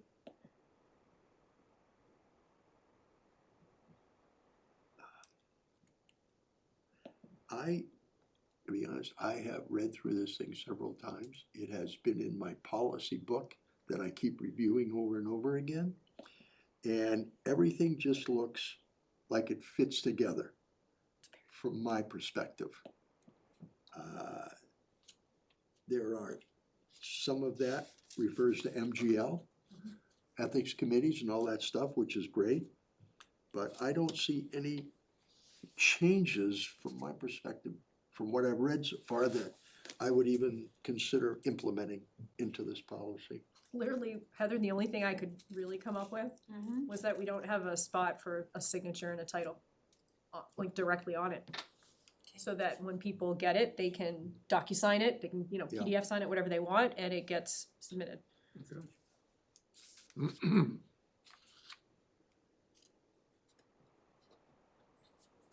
Great. To Harry's point, I love that it reiterates the importance of confidential information being confidential, what people's ethical standards are, relationship to other members of other boards. I agree, I thought it was it's very good. So do you, if this is the already existing one, do we need to do anything? I think we could take a vote to we could reaffirm affirm, it. okay. Yep, and then basically vote to reaffirm it and to distribute to all of our appointed boards and committees. Yeah, I'd like to see that revised, just the vote for revision, you know what I'm saying? So Yep. it's at the bottom there, it says updated at a certain point. Yep. Yeah, And I feel like we had taken this up and maybe we didn't change anything and so maybe it never got updated because I feel like we had spoken about it. you know, we did, but I don't think we ever got into the policy aspects. We never really touched on our policies. Maybe, I don't know, or I maybe think we we just. did this, but this might have been part of our overall bylaw Yeah. in terms of looking at it. I don't remember us ever. Heather, I think once this gets approved, this would be a great thing to get up on our website as well, on the select board page, to show that we're taking this seriously. I would make a motion to reaffirm the policy as presented, code of conduct and ethics for boards, committees and commissions. And distribute to all individuals as stated. Okay. Thank you. Is there a second? Second. Thank you. Is there any other discussion? I just wanted to say that I did see that Tamika had sent it out in September of 2025 to all the, it was a department head list, but then I think to the boards and committees to update that as well as OML training and everything, or maybe Anita or Tamika sent it out, I don't remember, but yeah, so it had been going out at one point. So the town clerk's office would send out the OML. So this is, actually, sorry, this was from Tamika, sent it on, Tuesday, September 22nd, or September 2nd, 2025. It was a select board code of conduct OML meeting as well as a code of conduct, so. Alright, so it's been in use. Yeah. Great. Alright, and then the only last thing is, Heather, that we could basically just Oh, sorry, I don't think share. we did a vote, sorry. No, we didn't yet, but to also share this with our electeds and let them know that they can do with it what they like. And I think it also had gone to staff and department heads because so that staff and department heads knew that any boards or committees that they were working with Yep. had a code of conduct that they should be following. Alright. So, we have a motion and a second. Is there any other discussion? Matt's and I. Wait a minute. Second, I. Goodbye. Thank you very much. All right, we have the MOUs from AFSCME 93 for clerical and DPW unions. This is a statement for this evening that we acknowledge approval, that is approval that was taken during executive session, and this needs to be reviewed in open session. You need a I don't even need to review it, I just need it acknowledged, yes, could we Yeah. make a motion to acknowledge? We've already signed it. I and everything. make a motion to acknowledge the clerical MOA and DPW MOA for AFSME 93 as discussed in executive session. Discussed and signed, thank you. Seconding, Thank you. Any discussion? All in favor? that's an aye. Segment I. And Dib, I, and yet again, I have a number 12 that you don't see under old business because this is the second time I have now done it and third time is a charm, but we are continuing to ensure that we are approving the one-day liquor licenses in twos for our vendor, the Rutland Sportsman's Club, for the next 2 events. And so, just to be clear, they have not had any rainouts, correct? Correct. Correct, and so all is well with the money so far, because that's what we were talking about, that we would approve them sort of in order so that they weren't overpaying us. And so if I could get a motion to sign 2 more And collect the fees. and collect the fees. Coming in tomorrow. I'll make a motion to sign the next 2 one-day liquor licenses for the concerts on the Common. I believe that's the, do you have the dates in front of you, Sheila? 24 and 31, and I don't have who the concerts are. That's okay, for the July Thank you. 24th Oh. and July 31st, and collect the fees for those concerts as well, or for those licenses as well. Thank you very much. Is there a second? I'll second. Thank you. Discussion? All in favor? Matt's an aye. Women, I, Segment I. And Div, I. And just for the record, for anybody who's watching, it is July 24th, the Island Castaways food truck Fired Up Pizza in Moroski. Hooray, they're back from vacation. And July 31st, the Hipswayers with Moroski coming back again. Ask them about their trip out west. It looked like they had a great time. And they said they had good barbecue in California, which I completely want to ask them about. So thank you very much to the Rutland Sportsman's Club. And we are now up to date yet again on our one-day liquor licenses. Thank you for your patience on that. I think we are at new business. We said we would do this. Number 13, it's not ever coming off. That is the FY 2028 budget discussion. So consider public outreach opportunities. How would we like to start this? I think what we talked about last time was whether we start with a survey, an online survey, which kind of works. Our response rate for the last few surveys has been in the 8%-ish range. it's about what we get at vote. Yeah, yeah. I mean, unfortunately. Yeah. I mean, we are in the midst of summer. We're not going to get a lot of people in person at anything. So I don't necessarily think we should be holding some sort of event. So I think that was why we were kind of talking about a survey. I guess my question would be, what would the survey entail? Getting a start of what they want to see from us, what questions they want answered, what they expect to, I think we need sort of a big picture, try to get a sense of where the community is. People who answer are invested. So I can put together a draft survey with some draft questions and bring it back to your next meeting for consideration. thank you. And if anybody has suggestions for some questions, just send them to Heather and she can.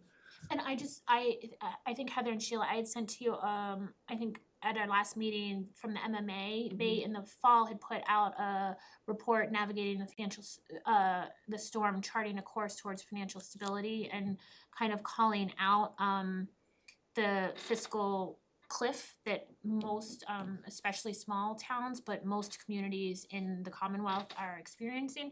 And so there's no answers at all, but there's just, that we're not in this alone, and to see what some other communities are doing, but also I think just seeing that it's not a Rutland specific thing and that it's unfortunately kind of hitting, MMA's been doing a lot of work to try to increase UGA and Chapter 70 as well. We saw that the state budget was approved with the Chapter 70 funding or Chapter 70 review committee in. So hopefully that continues to move forward. I think if we could provide a continue providing letters of support to try to get some Wachusett representation on that committee would be huge. But I don't know if there's value to kind of select board and FinCom and maybe the assessors, again, having a kind of joint working meeting to go through a little bit of the different pieces. I don't know if there's value to it or not. One of the things that I guess we'll never know, but I don't know if we can find out through the survey, is what particular reason did individuals have for not voting for it? Did they can't afford it? They're leaving town? The husband's being transferred? What was the important reasons why they chose not to vote for this? I think that there were probably about 5 primary reasons, including people just simply couldn't afford it. There's a general distrust of municipal government. But it'll be fact good to see the numbers for each of those 5 reasons. That people, so we can put together a multiple choice perhaps for that. Yeah. Heather, I think also we can make this survey anonymous, and people who would like to share their personal information and be contacted for a further conversation with a board member or with you can do it if they want to. Yeah. Yeah, I guess my thought is, we really don't have a handle on why they voted that way. We can surmise, we have an idea, but we really can't figure out how to target our message if we really don't have good facts as to why. Yeah, I guess that's my reason for that. Okay. Heather, is that going to be on like are you gonna use Google? You gonna use Microsoft to make the online? I prefer the Google survey because it's just very easy. It's extremely user friendly. We'll make paper. We can have it available for those who prefer a hard physical copy. But I think that Google survey form is very effective. Great. Thank you. That's a little bit of progress for tonight as we head towards FY 2028 in our 3rd week of FY 2027. Number 14, we have the town administrator's 6-month review and a discussion of process. She provided us, thank you very much, Heather, with 2 different forms that we can take a look at. She's gonna be doing a self-evaluation, and then we have a form that is fillable, or you can fill it out just with a pen and submit it. Unfortunately, I mean, I don't wanna say unfortunately, your evaluation has to be public. Yeah, absolutely. And so when you do your evaluation forms, they will all get submitted. This is a little bit more unusual. You submit them to the chair. I will compile them and they will be discussed then with Heather in a meeting when it is on the agenda. I might make a comment. The last time we did this, I had some concerns about the questions Okay.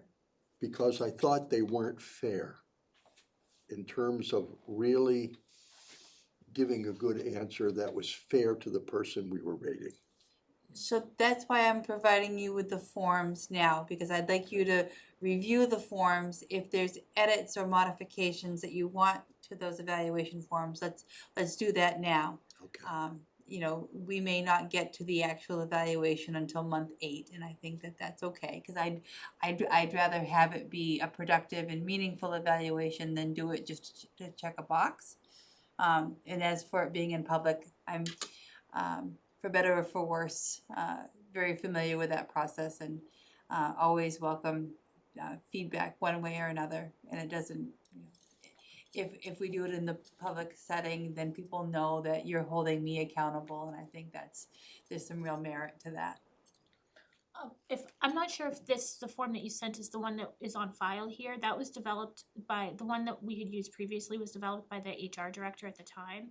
This is the one that was used in 2024, which I believe is the last time you conducted a full evaluation. So that was the one that was developed by the HR director at the time. So I just wanted to put that history out there, that it wasn't a TA influenced or a board influenced. It was the It's your 2024 version. Were you happy with it? You actually just gave us this without any changes? No, I don't have any.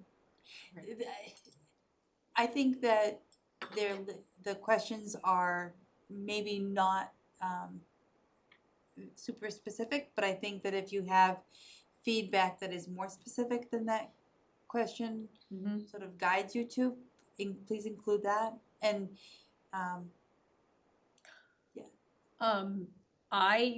the whole point of it is to make sure that we're just like the goals document, right? The whole purpose of this evaluation isn't necessarily to you know, crush the town administrator's spirit.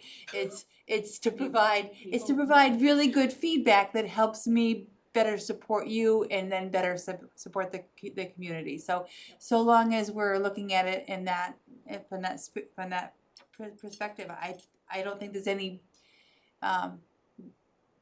wrong way to phrase those questions. It's not even a quibble. The only thing I had with it was there are 9 current categories, and I wish there were 10 just because it's a round number, but I couldn't necessarily think of a 10th category unless we started working in grants. Because I'm big on the whole central register of the grants, so we could add that as a number 10, but it's sort of there under fiscal management. If you want me to add under fiscal management something specific to grants, I can do that and bring it back for the next meeting. It was the only thing I could think of. It was, That's fine. I just felt that the last time there were questions of which I couldn't answer fairly to be fair to the individual we were rating. And I don't wanna see that happen again. Okay. I just think there are some things that need clarity. When you look over the questions, if you could identify which questions you felt are unfair, then I can look at ways to word them better, perhaps. Okay. So if you send me your feedback on that. Yep. I certainly will. So for that, we have homework. So we're gonna look at the 2 documents she provided to us, our evaluation form of Heather and then her self-evaluation form. Thank you for providing it. For our next meeting, we will approve them. Great. Heather, you're up. Yes. You are up. Oh my goodness, I got a Hold on, sorry. report I- for you Wait, tonight. sorry, I think we have 4th of July on here, Oh, yes. Did I sorry. skip something else? and I know Karen's been sitting here for Karen's the whole been- meeting. Karen has been sitting It's here. like deja vu since that June 1st Oh meeting. my I God. interrupted Heather. And I Get was ready like, to I talk thought, to Ed. I'm sorry, Karen, I thought you came in for the events committee, I the did tail end too. of the, like, Yeah. for Not the. yet. Did you wanna I'm join? sorry. So, Wait, where is it? item number 15. Oh, geez. So I think that the reason that we added this was that you had some public comment Yeah. No, but at the last meeting, and you had acknowledged that we would put the July 4th we did. on the next agenda to address concerns that the Yes, we did. member from the public raised about why decisions were made, who made the decisions. And I think specific to the offer from the sheriff's office was of the primary concern, but we put it on. We did, at that request. My point is, I'm apparently blind and I don't see it. Where is it? It's number 15 by itself. Not on what I'm looking at. My number 15 says Central Tree Road Sale Tax Title.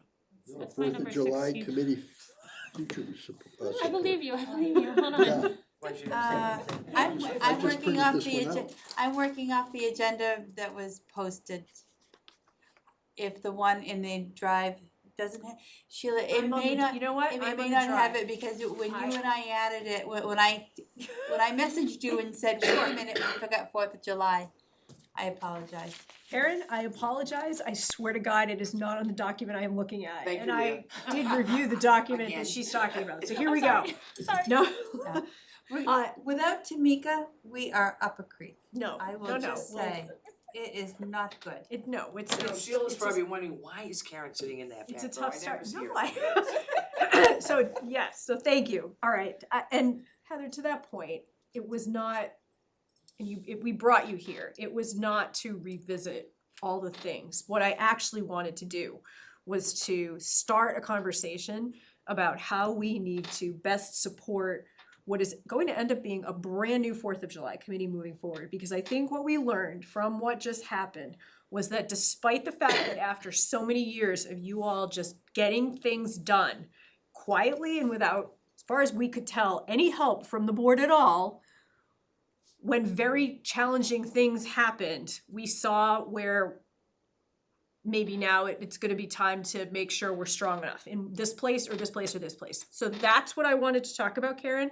So for example, you always used to just start meeting and you'd, right? Everything would just sort of happen and go along and you had history on your side.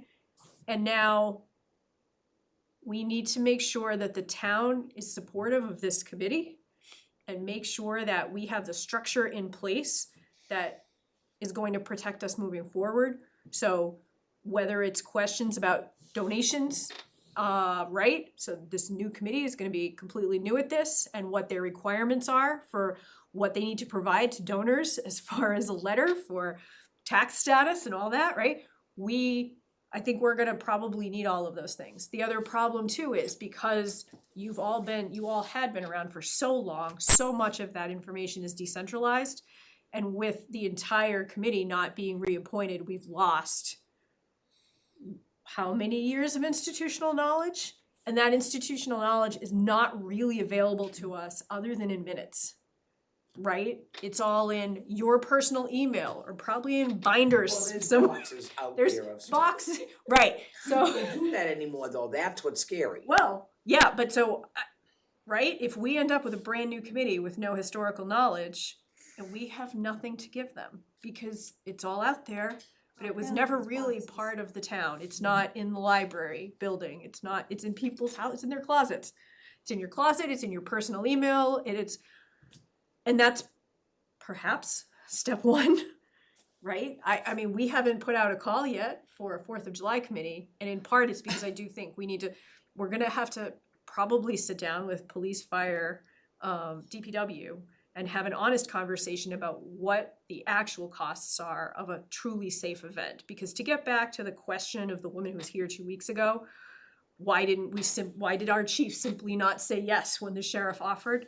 It's because, and you know, I'm just talking, Karen, I want you to talk. It's because for many years, we had public safety staff who knew the town so well and knew the people so well that they kept us safe. Bringing in mercenaries, it doesn't work like that. And if you're gonna do that, it looks very different. To run an event that big with people brought in who are fully just hired, you know, what is it, what's the phrase, something for hire? Oh, yeah. Yeah, it needs more. And that covered the kind of law enforcement side, but not the fire EMT side. And right. I had significant concerns on that side as well as the, So I think we'll have to do a public safety review. I think that was a big issue, but I don't think what you're saying was the whole issue. Okay. Because the union decided not to allow it to happen, from my understanding. They basically said, we're not gonna allow you to hire or bring in anybody that violates the contract. Am I wrong on that? So the union was never asked the question. However, I, at the select board's request, asked our town council to review the contract and provide an opinion as to whether or not bringing in outside labor would be a violation of the contract and the Fair Labor Law. And the answer was yes. So my question then, which I have been asked many times by people, could the police and the union have acquiesced for one day to allow this to happen if the sheriff could come in? Perhaps that's what I'm getting at is the whole thing kind of fell apart and the select board are the ones who really controlled the whole thing or didn't control it. So that's my concern. So I think backing up, we'll go back to the fact that the decision to cancel the event was made by the July 4th committee, not the select board. So I think based upon a recommendation from the police department and from the fire department that they could not manage that particular event safely, given the number of people that come into the community and the number of staff that we had available to staff it. And I think So it never, the decision to have the event or not have the event never came to the select board. Exactly.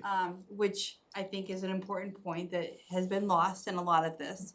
But. Select who? Hmm?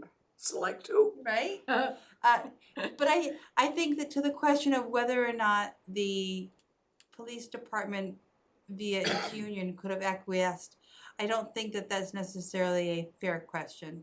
And to have asked them to make a decision after notifying them of a layoff of 5 individuals from one department and 8 from another department, and then ask them to step up and provide a service to the community that didn't vote to support them, I think would have been an awkward conversation to have publicly, because it would have put them in a really particular spot. Maybe, Heather, but, and I didn't wanna go backwards, I really only just wanna go forwards. But to Harry's direct question, Harry, I would say this. I am a big fan of our police chief. He has built a strong department it's taken him 10 years, and he walked into a department that had some challenges. And I believed him when he said that in the loss of his own people, who were primarily the people who would consistently be there for our events, of course you could bring in hired staff, right? That was really never a question. Of course someone could have. However, we don't have a plan in place that would have kept people safe enough doing it. Because those people, the new ones coming in who don't know the town, would not have been able to be as effective as a full staff of Rutland Police would. Well, Does that make sense? To me, it doesn't, because I'll disagree. Okay.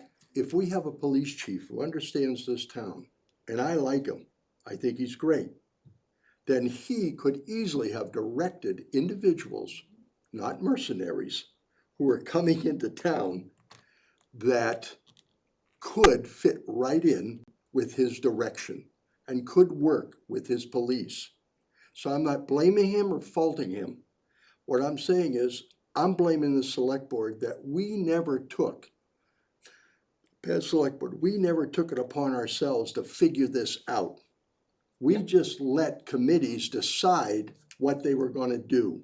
And the police chief decide without even asking or discussing what is an alternative for this town. So I think you And and I. that's where the problem is to me. So I think you and I are closer to agreeing, because I agree with you, we have a chief who absolutely could direct outside sources, but we didn't have that prepped. And we didn't have the time to do it, I think. And we can have the time, and we might have to have the time, right? If we're gonna do this next year and bring back 4th of July, we don't have the staff right now. We have cut our staff, so it's gonna have to look like that. And I know that they did a tabletop exercise on what security actually needs to look like. We're gonna have to have a conversation with them about it.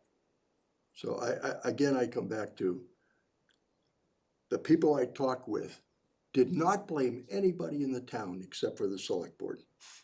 You guys were in charge. Why did you let this happen? Yeah. And that's the point I'm trying to make. And that gets back to how we We support. oversee the whole town. That should have been brought to our attention even before or had a discussion with the board at that time. And it didn't. If I may, I believe the end of March, the select board at the time received a letter from both police chiefs that was going to the 4th of July committee saying that if the overrides were to fail, they wouldn't be able to adequately staff the events. And that I believe the fire chief is the one who signs off on the permits for the fireworks. He would not be signing off on the permit for the fireworks because he could not, both public safety building entities, police and fire, could not safely staff the events if the override, in the event the override failed. And that letter came to us, I believe it was March 24th, as select board, as a notice, as this, just as a heads up, this is what we're providing to the 4th of July committee, and this conversation is what's happening with the 4th of July committee. So it wasn't that we didn't know that it was that it was a very real possibility. It was documented to all of us. Yep. Right, but again, I say, the board did nothing.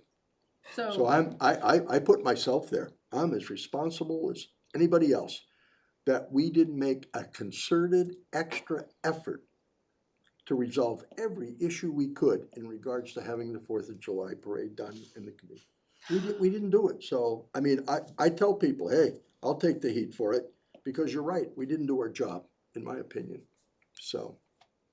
So, and I guess that comes back to, I would like this to move forward, and I know you both have comments, which is this board needs to figure out what its role is, because its previous role for many years was very hands-off when it came to 4th of July. Because we could, because it always worked, and then suddenly it didn't. So, Barbara, yes, and then Karen. And I agree with you. My personal opinion is that on March 24th, somebody, you know, somebody's gotta do it. Somebody needed to sit down and say, okay, is there any way we can make this work?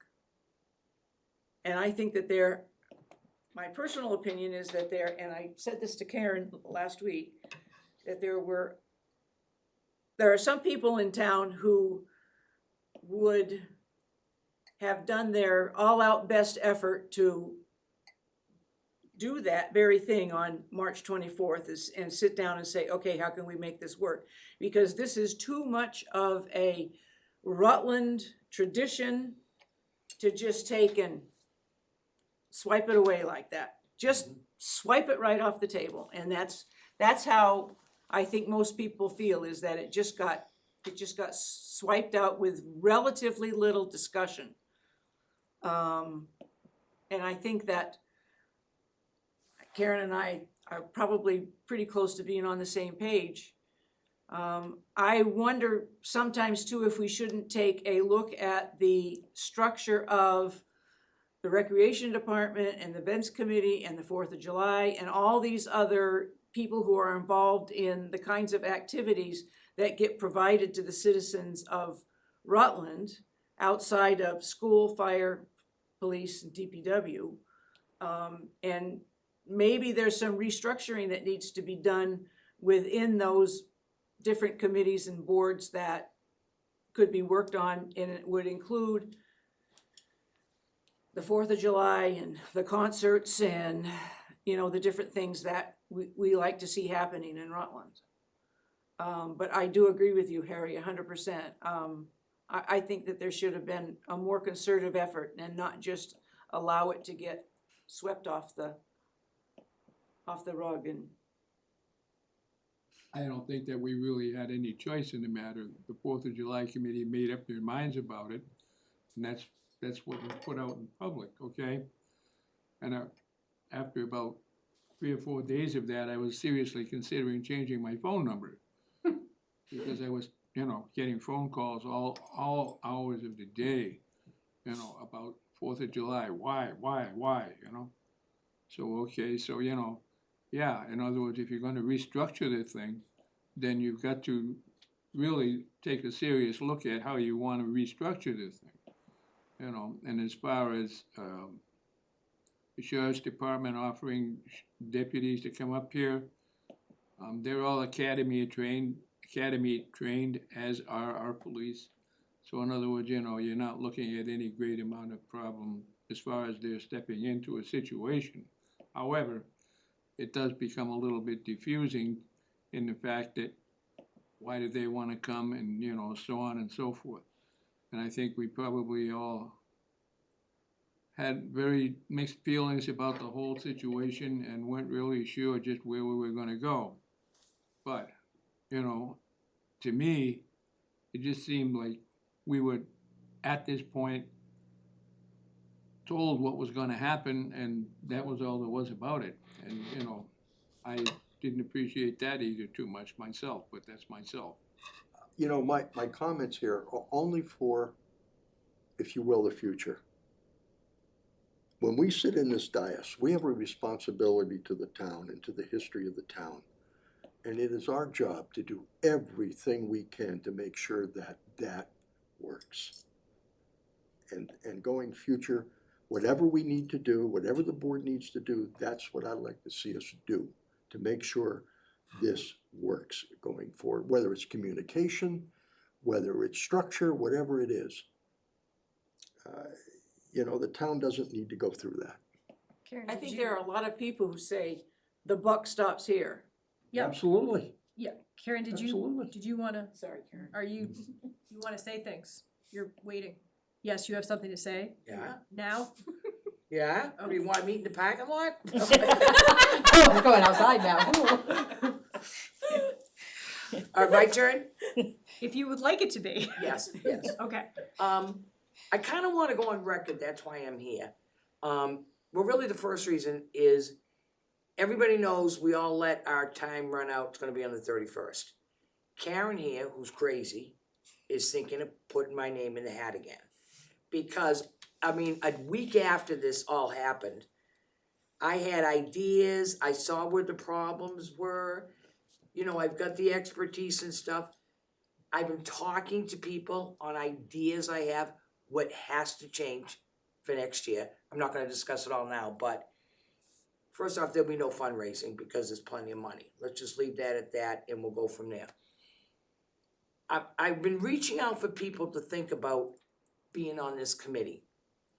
And you gotta have some smarts on how to organize stuff, cause I'm thinking the committee should have expertise of some sorts. I mean, it's all gonna be learning for a lot of them in the training and how the town works and stuff.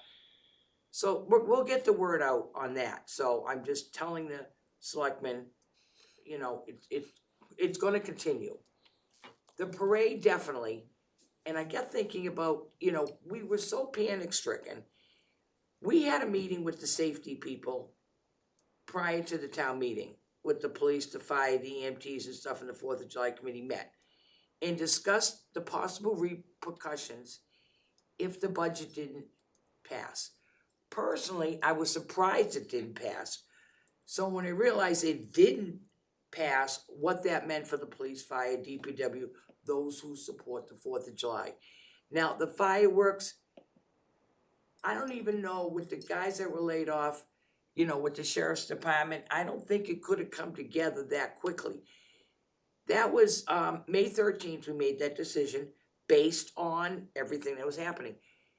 What, were we gonna wait till July 4th to tell fireworks not to show up, for the 4th, for the bands not to show up? These people were all committed. Anybody who's done any event, you do those commitments months in advance. When we're gonna wait till June 1st, I understand what Harry's saying about the selectmen. We're gonna officially get on the agenda, which would have been 2 or 3 weeks after, you know, May 13th. It's late. It's late now to making these decisions. I think we made a very informed decision. Had I known the public comment that was gonna come out from around the world, I would have said, we'll do the parade and do the fireworks with no safety people.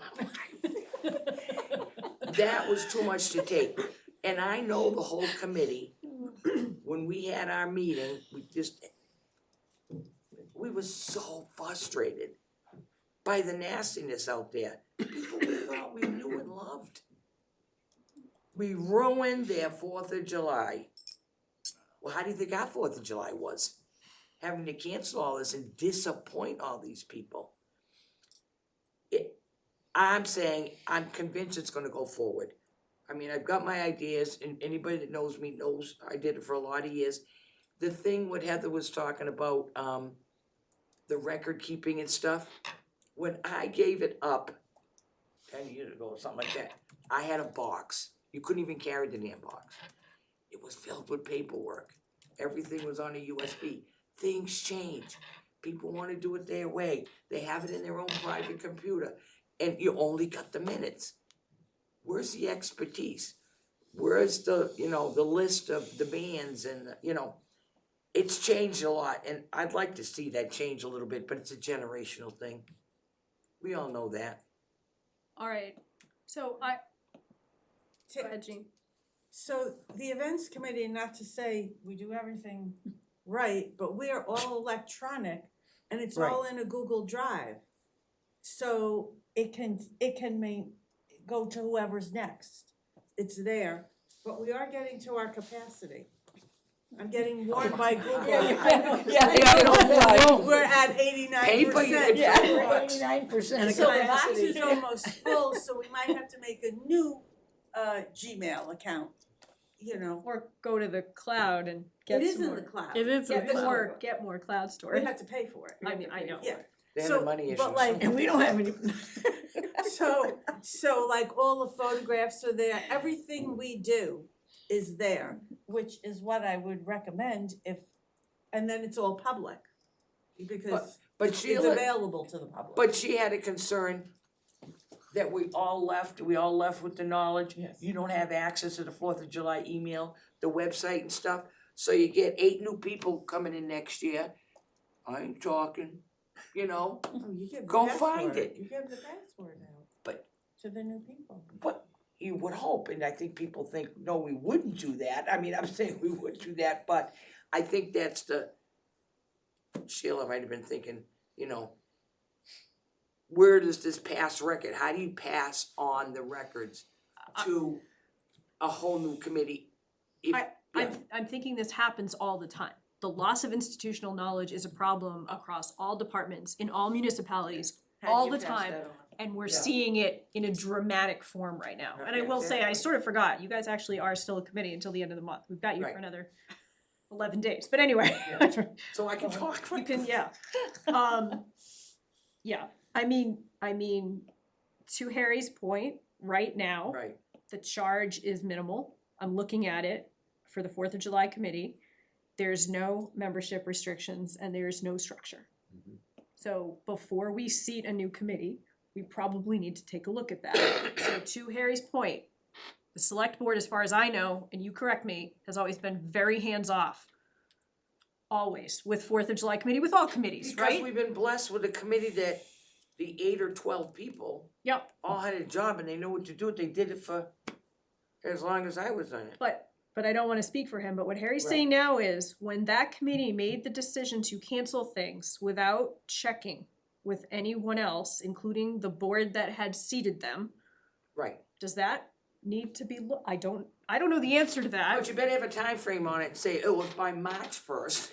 So we have time to get on the agenda and have the discussion. But Karen, It just all happened so fast. it did, but you know what? All that needed to do is to say to the board, hey, we need to meet with you, and we call an emergency session. We But do let it. me ask you this, Harry. If we had come up with this decision and came to you first, what would you have said to us we should or shouldn't do? I would have said, come back to us. I wanna talk to you, the police, the fire. How can we resolve this together to make this thing work? Not holding anybody out there and saying it's your fault. I wanna know what the Right. board can do to Right, help you fix this thing. I agree, but I'm What can we do blaming it on time restraints. But I think if I may. And we knew it might happen. If I may, I think maybe we could have been more assertive in the conversations leading up to the election. That if the override doesn't pass, what happens? It And was a that way, snowball. A lot of people didn't realize that way from the March 24th until the May 13th vote or whatever, we could have been having a couple conversations at least to understand police, fire, DPW, the public safety concerns, the 4th of July committee constraints as far as the timing of when you can cancel and get anything back versus nothing back versus applying stuff to a following year or whatever the situation may be. I think we definitely could have been more proactive in including those conversations from when we got the letter on March 24th until the vote on May 13th or 12th or whatever it was. Because we had our meeting on the 13th. But because I think to your point, Karen, trying to have a meeting after the vote is taken, that's when the board's changing and everything also is really, really tough to try to pull anything together that's cohesive when decisions need to have been made. If they're changing, they need to change essentially immediately, right? And so I think leading up to that, an earlier conversation, would be, you know, in hindsight. But if this never happened, you wouldn't have been concerned if the selectmen weren't involved. So I guess my question back at you, cause it happened, you're gonna have to do something about it, but are you gonna do it to kind of structure rules and regs for all the committees? That if there's an issue, they come to you. I mean, this was a big I issue. know that's a board I think some decision, of your whatever we issues decide. might not be this grand, We- but our biggest issue is there gonna be a thunderstorm? I mean, Right, that's, so- right, and we have to right. make that decision Friday. We'll see what we can do about that. Yeah, right. Go to the selectmen. But I think in fairness to yourselves, you wouldn't have wanted to have a solution because you wanted the budget to pass. You wouldn't have wanted to say, if the budget fails, there's two, we're canceling the 4th of July. If the budget fails, don't worry, we'll still have it, we're gonna do this. You probably wouldn't have wanted to say that anyway, because you wanted the budget to pass. I can only speak for myself, and myself says, this was a shock. I mean, how many years a board's been sitting here with no problem? You guys did the job. And then all of a sudden, the budget didn't pass, and I'm going, we owe the town more than just saying it's canceled. We have to do 150% effort to make sure we can resolve whatever we can, how we can. And I don't know what the I don't answer think would you have could been. have thought of this scenario. You know what, I don't know, but I felt we owed the town more than they got. So I'll take responsibility as a board member for that. And if I Maybe getting the word out to the people, like, this could possibly happen. I mean, that's about all you could have done, like Leah said, between March 24th and the vote. Oh, and by the way, this could also happen. Because I think for me personally, if I may, answer to obviously the voters, but part of our charge is also to ensure on the staffing side that things are moving smoothly on the staffing side, and the morale and the slap in the face that some of this came about in the time frame because everybody's last day was June 30th, and then 4 days later we're gonna have the big celebration, which is fine. It's for the nation's 4th of July, the 250th. But though trying to balance that dichotomy also is really, really challenging. But we had everything else. Right, no, And right. Very well supported, but which is sad, Right. because people were angry. They were angry. Everybody was very angry. So I wanna ask the board this, because we heard a couple things. We could proceed with reseating a 4th of July committee with what we've got, which is very little. We could take a longer look at their charge and makeup and review that and give ourselves a deadline. I'm realizing did we have this in our goals and objectives? I don't think we specifically did, we should have. I think we need to hear from police and fire and DPW. We need an actual real cost, including indirect charges of what it takes to run this, because it's not just that day. And I know we're heavily focused on fireworks, which was the influx of people, but the parade as well. We have to block roads with big pieces of equipment these days, and that costs money. And so there's a lot of, I don't think we've ever talked that I can remember about a real cost to public safety for these events. We need that. Total cost, but how does it break down? Right, so we're gonna have that conversation at some point. And then we've also just had a suggestion of a much bigger picture look at events and 4th of July and whether or not recreation works into that, oversees it. I don't actually know exactly where you're headed, and I don't know if you do. But I think, how big do you wanna go with this? And I do think that, well, go ahead, Paul. No, I think that, you're talking about communications here, which is probably one of the better thoughts of the whole situation. So in other words, okay, if this committee is talking with this committee and so on and so forth and bringing it into the board, then fine, let's listen to it. In other words, just going all of a sudden saying, okay, 4th of July is canceled. Like I say, I put up with it for about 3 days and was really seriously thinking, do I want to get a new phone number or what? So I mean, it's one of these things that, okay, people in town have come to understand and know the 4th of July, just like I have. I've been tied up in the 4th of July for a long time, marching in parades and riding on floats and driving floats and all kinds of stuff.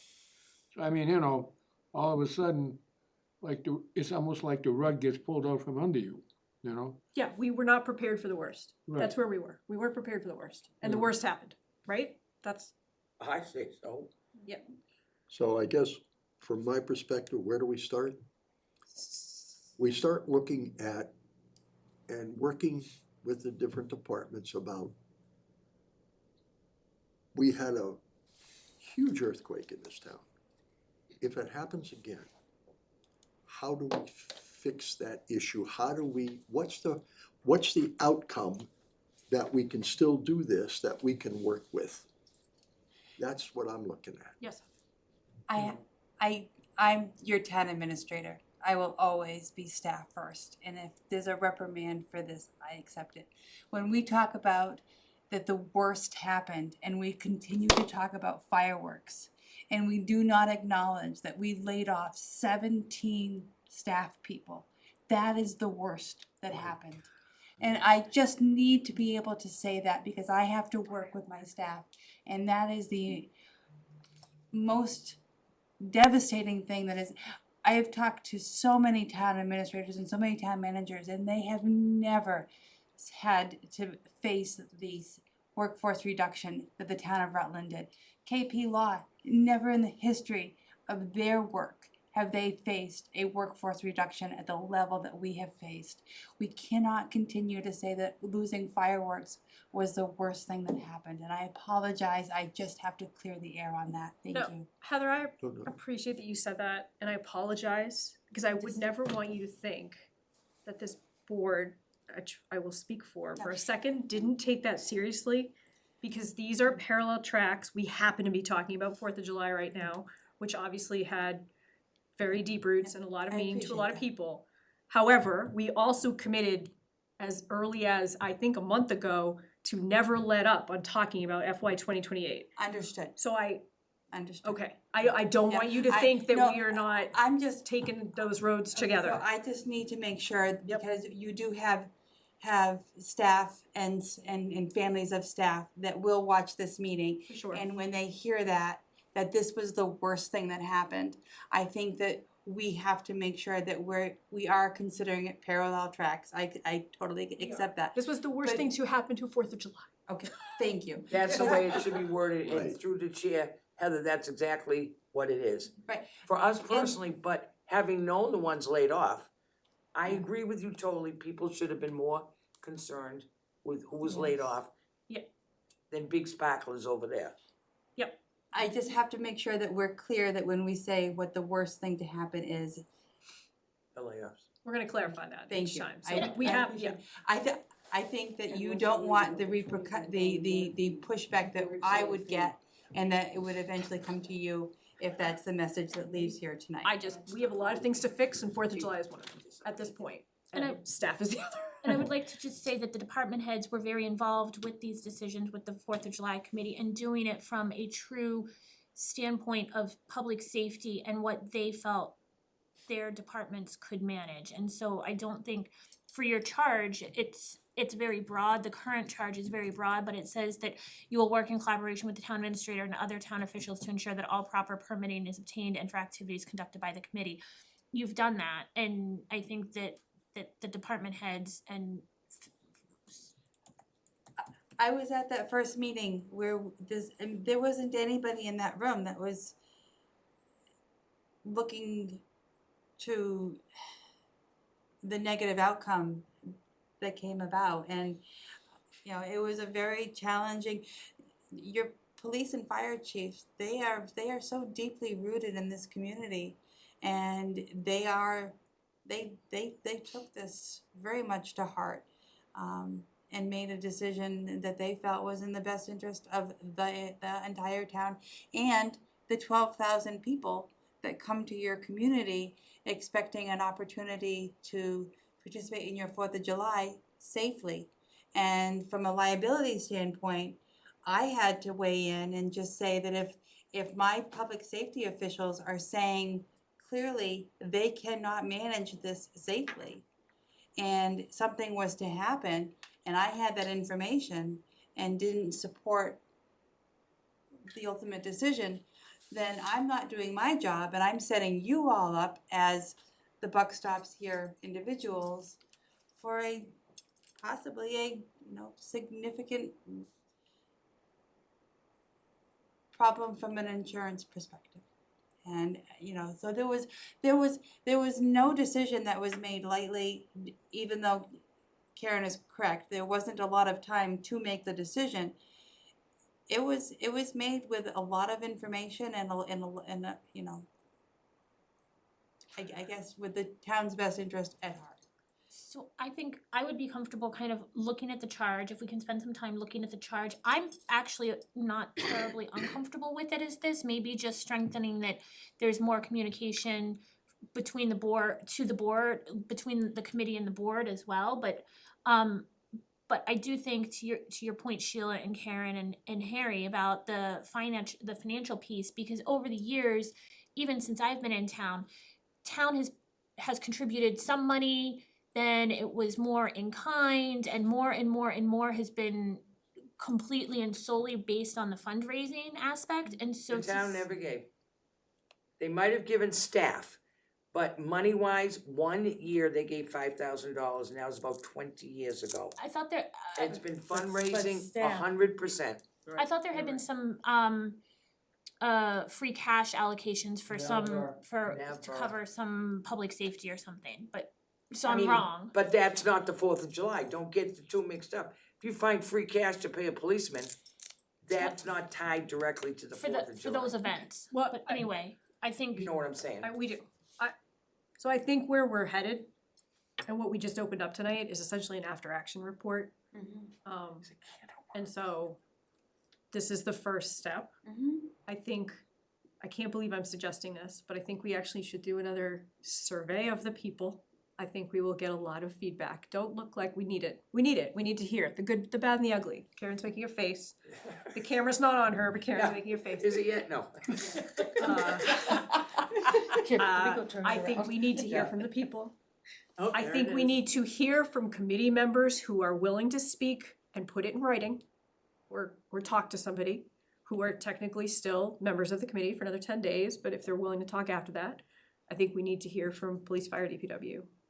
And then maybe give ourselves a deadline of September to do the call for whatever iteration this next committee looks like. And we'll take a look at the charges, we'll take a look at what Barbara brought up tonight, a possible, I don't know what, a bigger look. I think we need to ensure that we have the safety net, that the worst, that we have addressed the possibility of the worst happening and have a plan. No more 9/11s. Oh, God, That's that it. was, No more. that was a lot. And that's what this felt like from the town's perspective. Okay, that you was, maybe I don't wanna see that again. So that's why I'm saying we need to work together. And pray. All right, I appreciate you staying this late. Appreciate that you held out for me, who didn't see this on the agenda that I'm looking at, I'm so sorry. And we are gonna move on to Heather. Heather, I'm giving you 4 minutes and we'll all leave here at 8:30. I'm just kidding, No. take what you need. I can move quickly through this. So the big news is that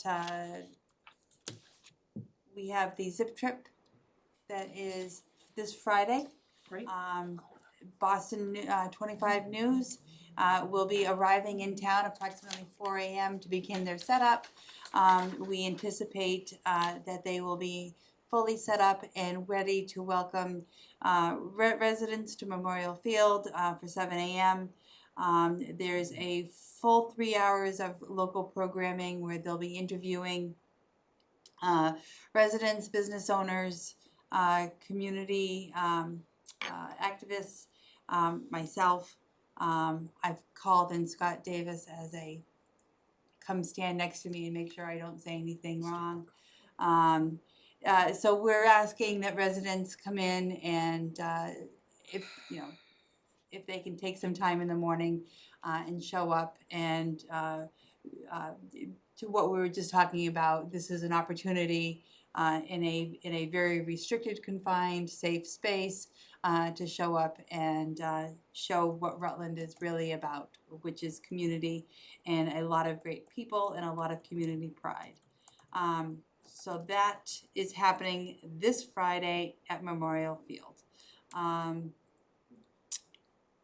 The board received a memo from the treasurer collector. The tax title property sale on Central Tree, 91 Central Tree, was sold. The net proceeds of that are $160,305,000 after the commission and the legal expenses. The transaction generated approximately $87,000 for the general fund. We will probably not see that in FY '27 as free cash because the check was not delivered until July 2nd. So that is a disappointment. However, we know that there is $87,000 out there for us at some point. A few months ago, we had announced that the community aggregation, which is the community electrical rate program, was on hold. We actually went out to bid 2 weeks ago and had very favorable bids come back. The program is now set to launch in October. The Rutland basic rate will be about 15 cents per kilowatt, which is less than the National Grid basic rate. We'll have some additional pricing and a lot of public information mailed out to residents, available on the website, and we're also scheduling a meeting later in August, which will be a community public information session where people can participate and ask questions. So I could say a lot more about that, but time is ticking. The home rule petition that was approved at your fall town meeting for the Rutland Market has been filed, has been assigned a bill number, and is moving its way through that process. That is great. That is truly the community in action to support its local business owners. We had applied for several FY '27 earmarks. We have been notified that we did receive the $40,000 that was adopted in the governor's final budget, so it's real money that will be available to the town to perform the engineering costs on the pool decking renovation. That is simply a project that we know needs to be done, but there's no way we would ever have been able to manage that within our general operations. So that earmark will cover those costs, which is good news. We've received requests from both Rep. Ferguson and Senator Durant's offices to submit proposals for a USDA Community Facilities Grant award, for which we've asked for $50,000 to continue to support the renovation and rehabilitation efforts of the public safety building, that second floor. So with any luck, we'll get some money to pursue that. That's a project that we've been working with Baypath in order to complete that collaboration and make those improvements. That would go a long way towards construction. The Economic Development Bond Bill, we have submitted two projects, one to Rep. Ferguson's office and one to Senator Durant's, both to support planning and implementation of activities focused on Rutland's historic health and wellness legacy, natural resources, and quality of life as a sustainable economic development tool, and also a $30,000 earmark to support village center revitalization planning, design, marketing, and other economic development activities intended to advance the priorities and leverage that public-private investment. So that's potentially a pile of money, about $110,000 that would come back into the community for some important projects, both economic development and structural improvements. We mentioned earlier that Carrie Remington, our long-term library director, is resigning effective today. There is an event here at the library on the 23rd from 4 to 7 p.m. We're asking that residents and staff and officials come out and wish her well in that next chapter of her life. CMRPC, at your last meeting, you had named me as the alternative delegate to serve in that role. Unfortunately, there is a resident eligibility criteria that I do not meet. So that position is available, and we're certainly hoping that somebody might come forward to fill that. Jean serves as our primary rep, and I'm sure that her attendance is spectacular, but you may want to break from time to time, and having an alternate available would be wonderful. Thank you, Jean, for continuing to serve. Jean, who are the full members that you sit with? Who are they primarily coming in from the towns? From other towns, they're select board members. They are. Yeah. So, and planning board. So we already have a planning board member. Right. And then there's 2 select board positions. One is a position and one is alternative. So I have the position because up until now, there hasn't been a select board member willing and able to engage. Okay. And I'm on the physical development committee, which is in the process of rewriting our charge and title. So. Okay, so I think based on that, let's start with the select board. We'll get it on the next agenda. Could I ask everyone at the table, and obviously Alex isn't here tonight, to put some thought into whether that's something you're able to take on and would like to be considered? Great. And then lastly, I want to acknowledge my office, the town has received a lot of calls regarding inspectional services. Our new building inspector had some scheduled time off before accepting the position, and is using that time off this week and next. It has been a challenge. It's a very busy time of year for the need for inspectional services. As you know, the FY27 budget did not support an alternate inspector, so we do not have that position filled. It is causing some upsetness among our residents and our contractors, and I just want to acknowledge that the town staff is really doing the very best we can. I've reached out to the state and asked them for their advice and consultation. They are also short-staffed and really don't have the staff to send our way either. So we'll do the best we can, and we just ask that residents and contractors be patient and kind to staff who are really just trying to manage the situation as best as we can. And that is my report tonight. Thank you very much. I forgot one thing under public comment. I just want to remind people there is only one listening session left on the state-owned land pilot commission. That is Friday. It is out in the Berkshires. However, there is an opportunity to send written testimony. I am going to try to go Friday because they canceled the one that was supposed to be in Orange, which speaks volumes because now there was literally none anywhere in Worcester County. Not one. If I was actually gonna ask, thank you for bringing it up, cause I have the survey open, cause I won't make the Berkshires on. But is it possible that we can have I don't know when the survey closes, but if we can have how much state-owned land that is in town, as well as what the current pilot payment is, I believe, I think I know the number, but I don't wanna misspeak.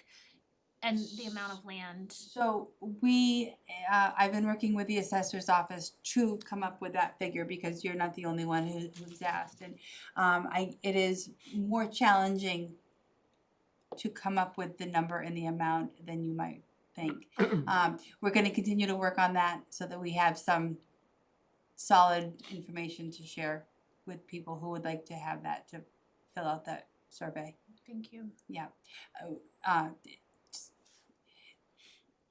Yes, I won't elaborate for time purposes, but I'm happy to discuss. Okay. Offline. Maybe we draft a quick letter from us as a response, written response to the pilot commission about Rutland's role, because we have an enormous amount of land owned by the state. I think Rutland as well as Central Mass, and express our displeasure for excluding Worcester County from their listening sessions. Yeah.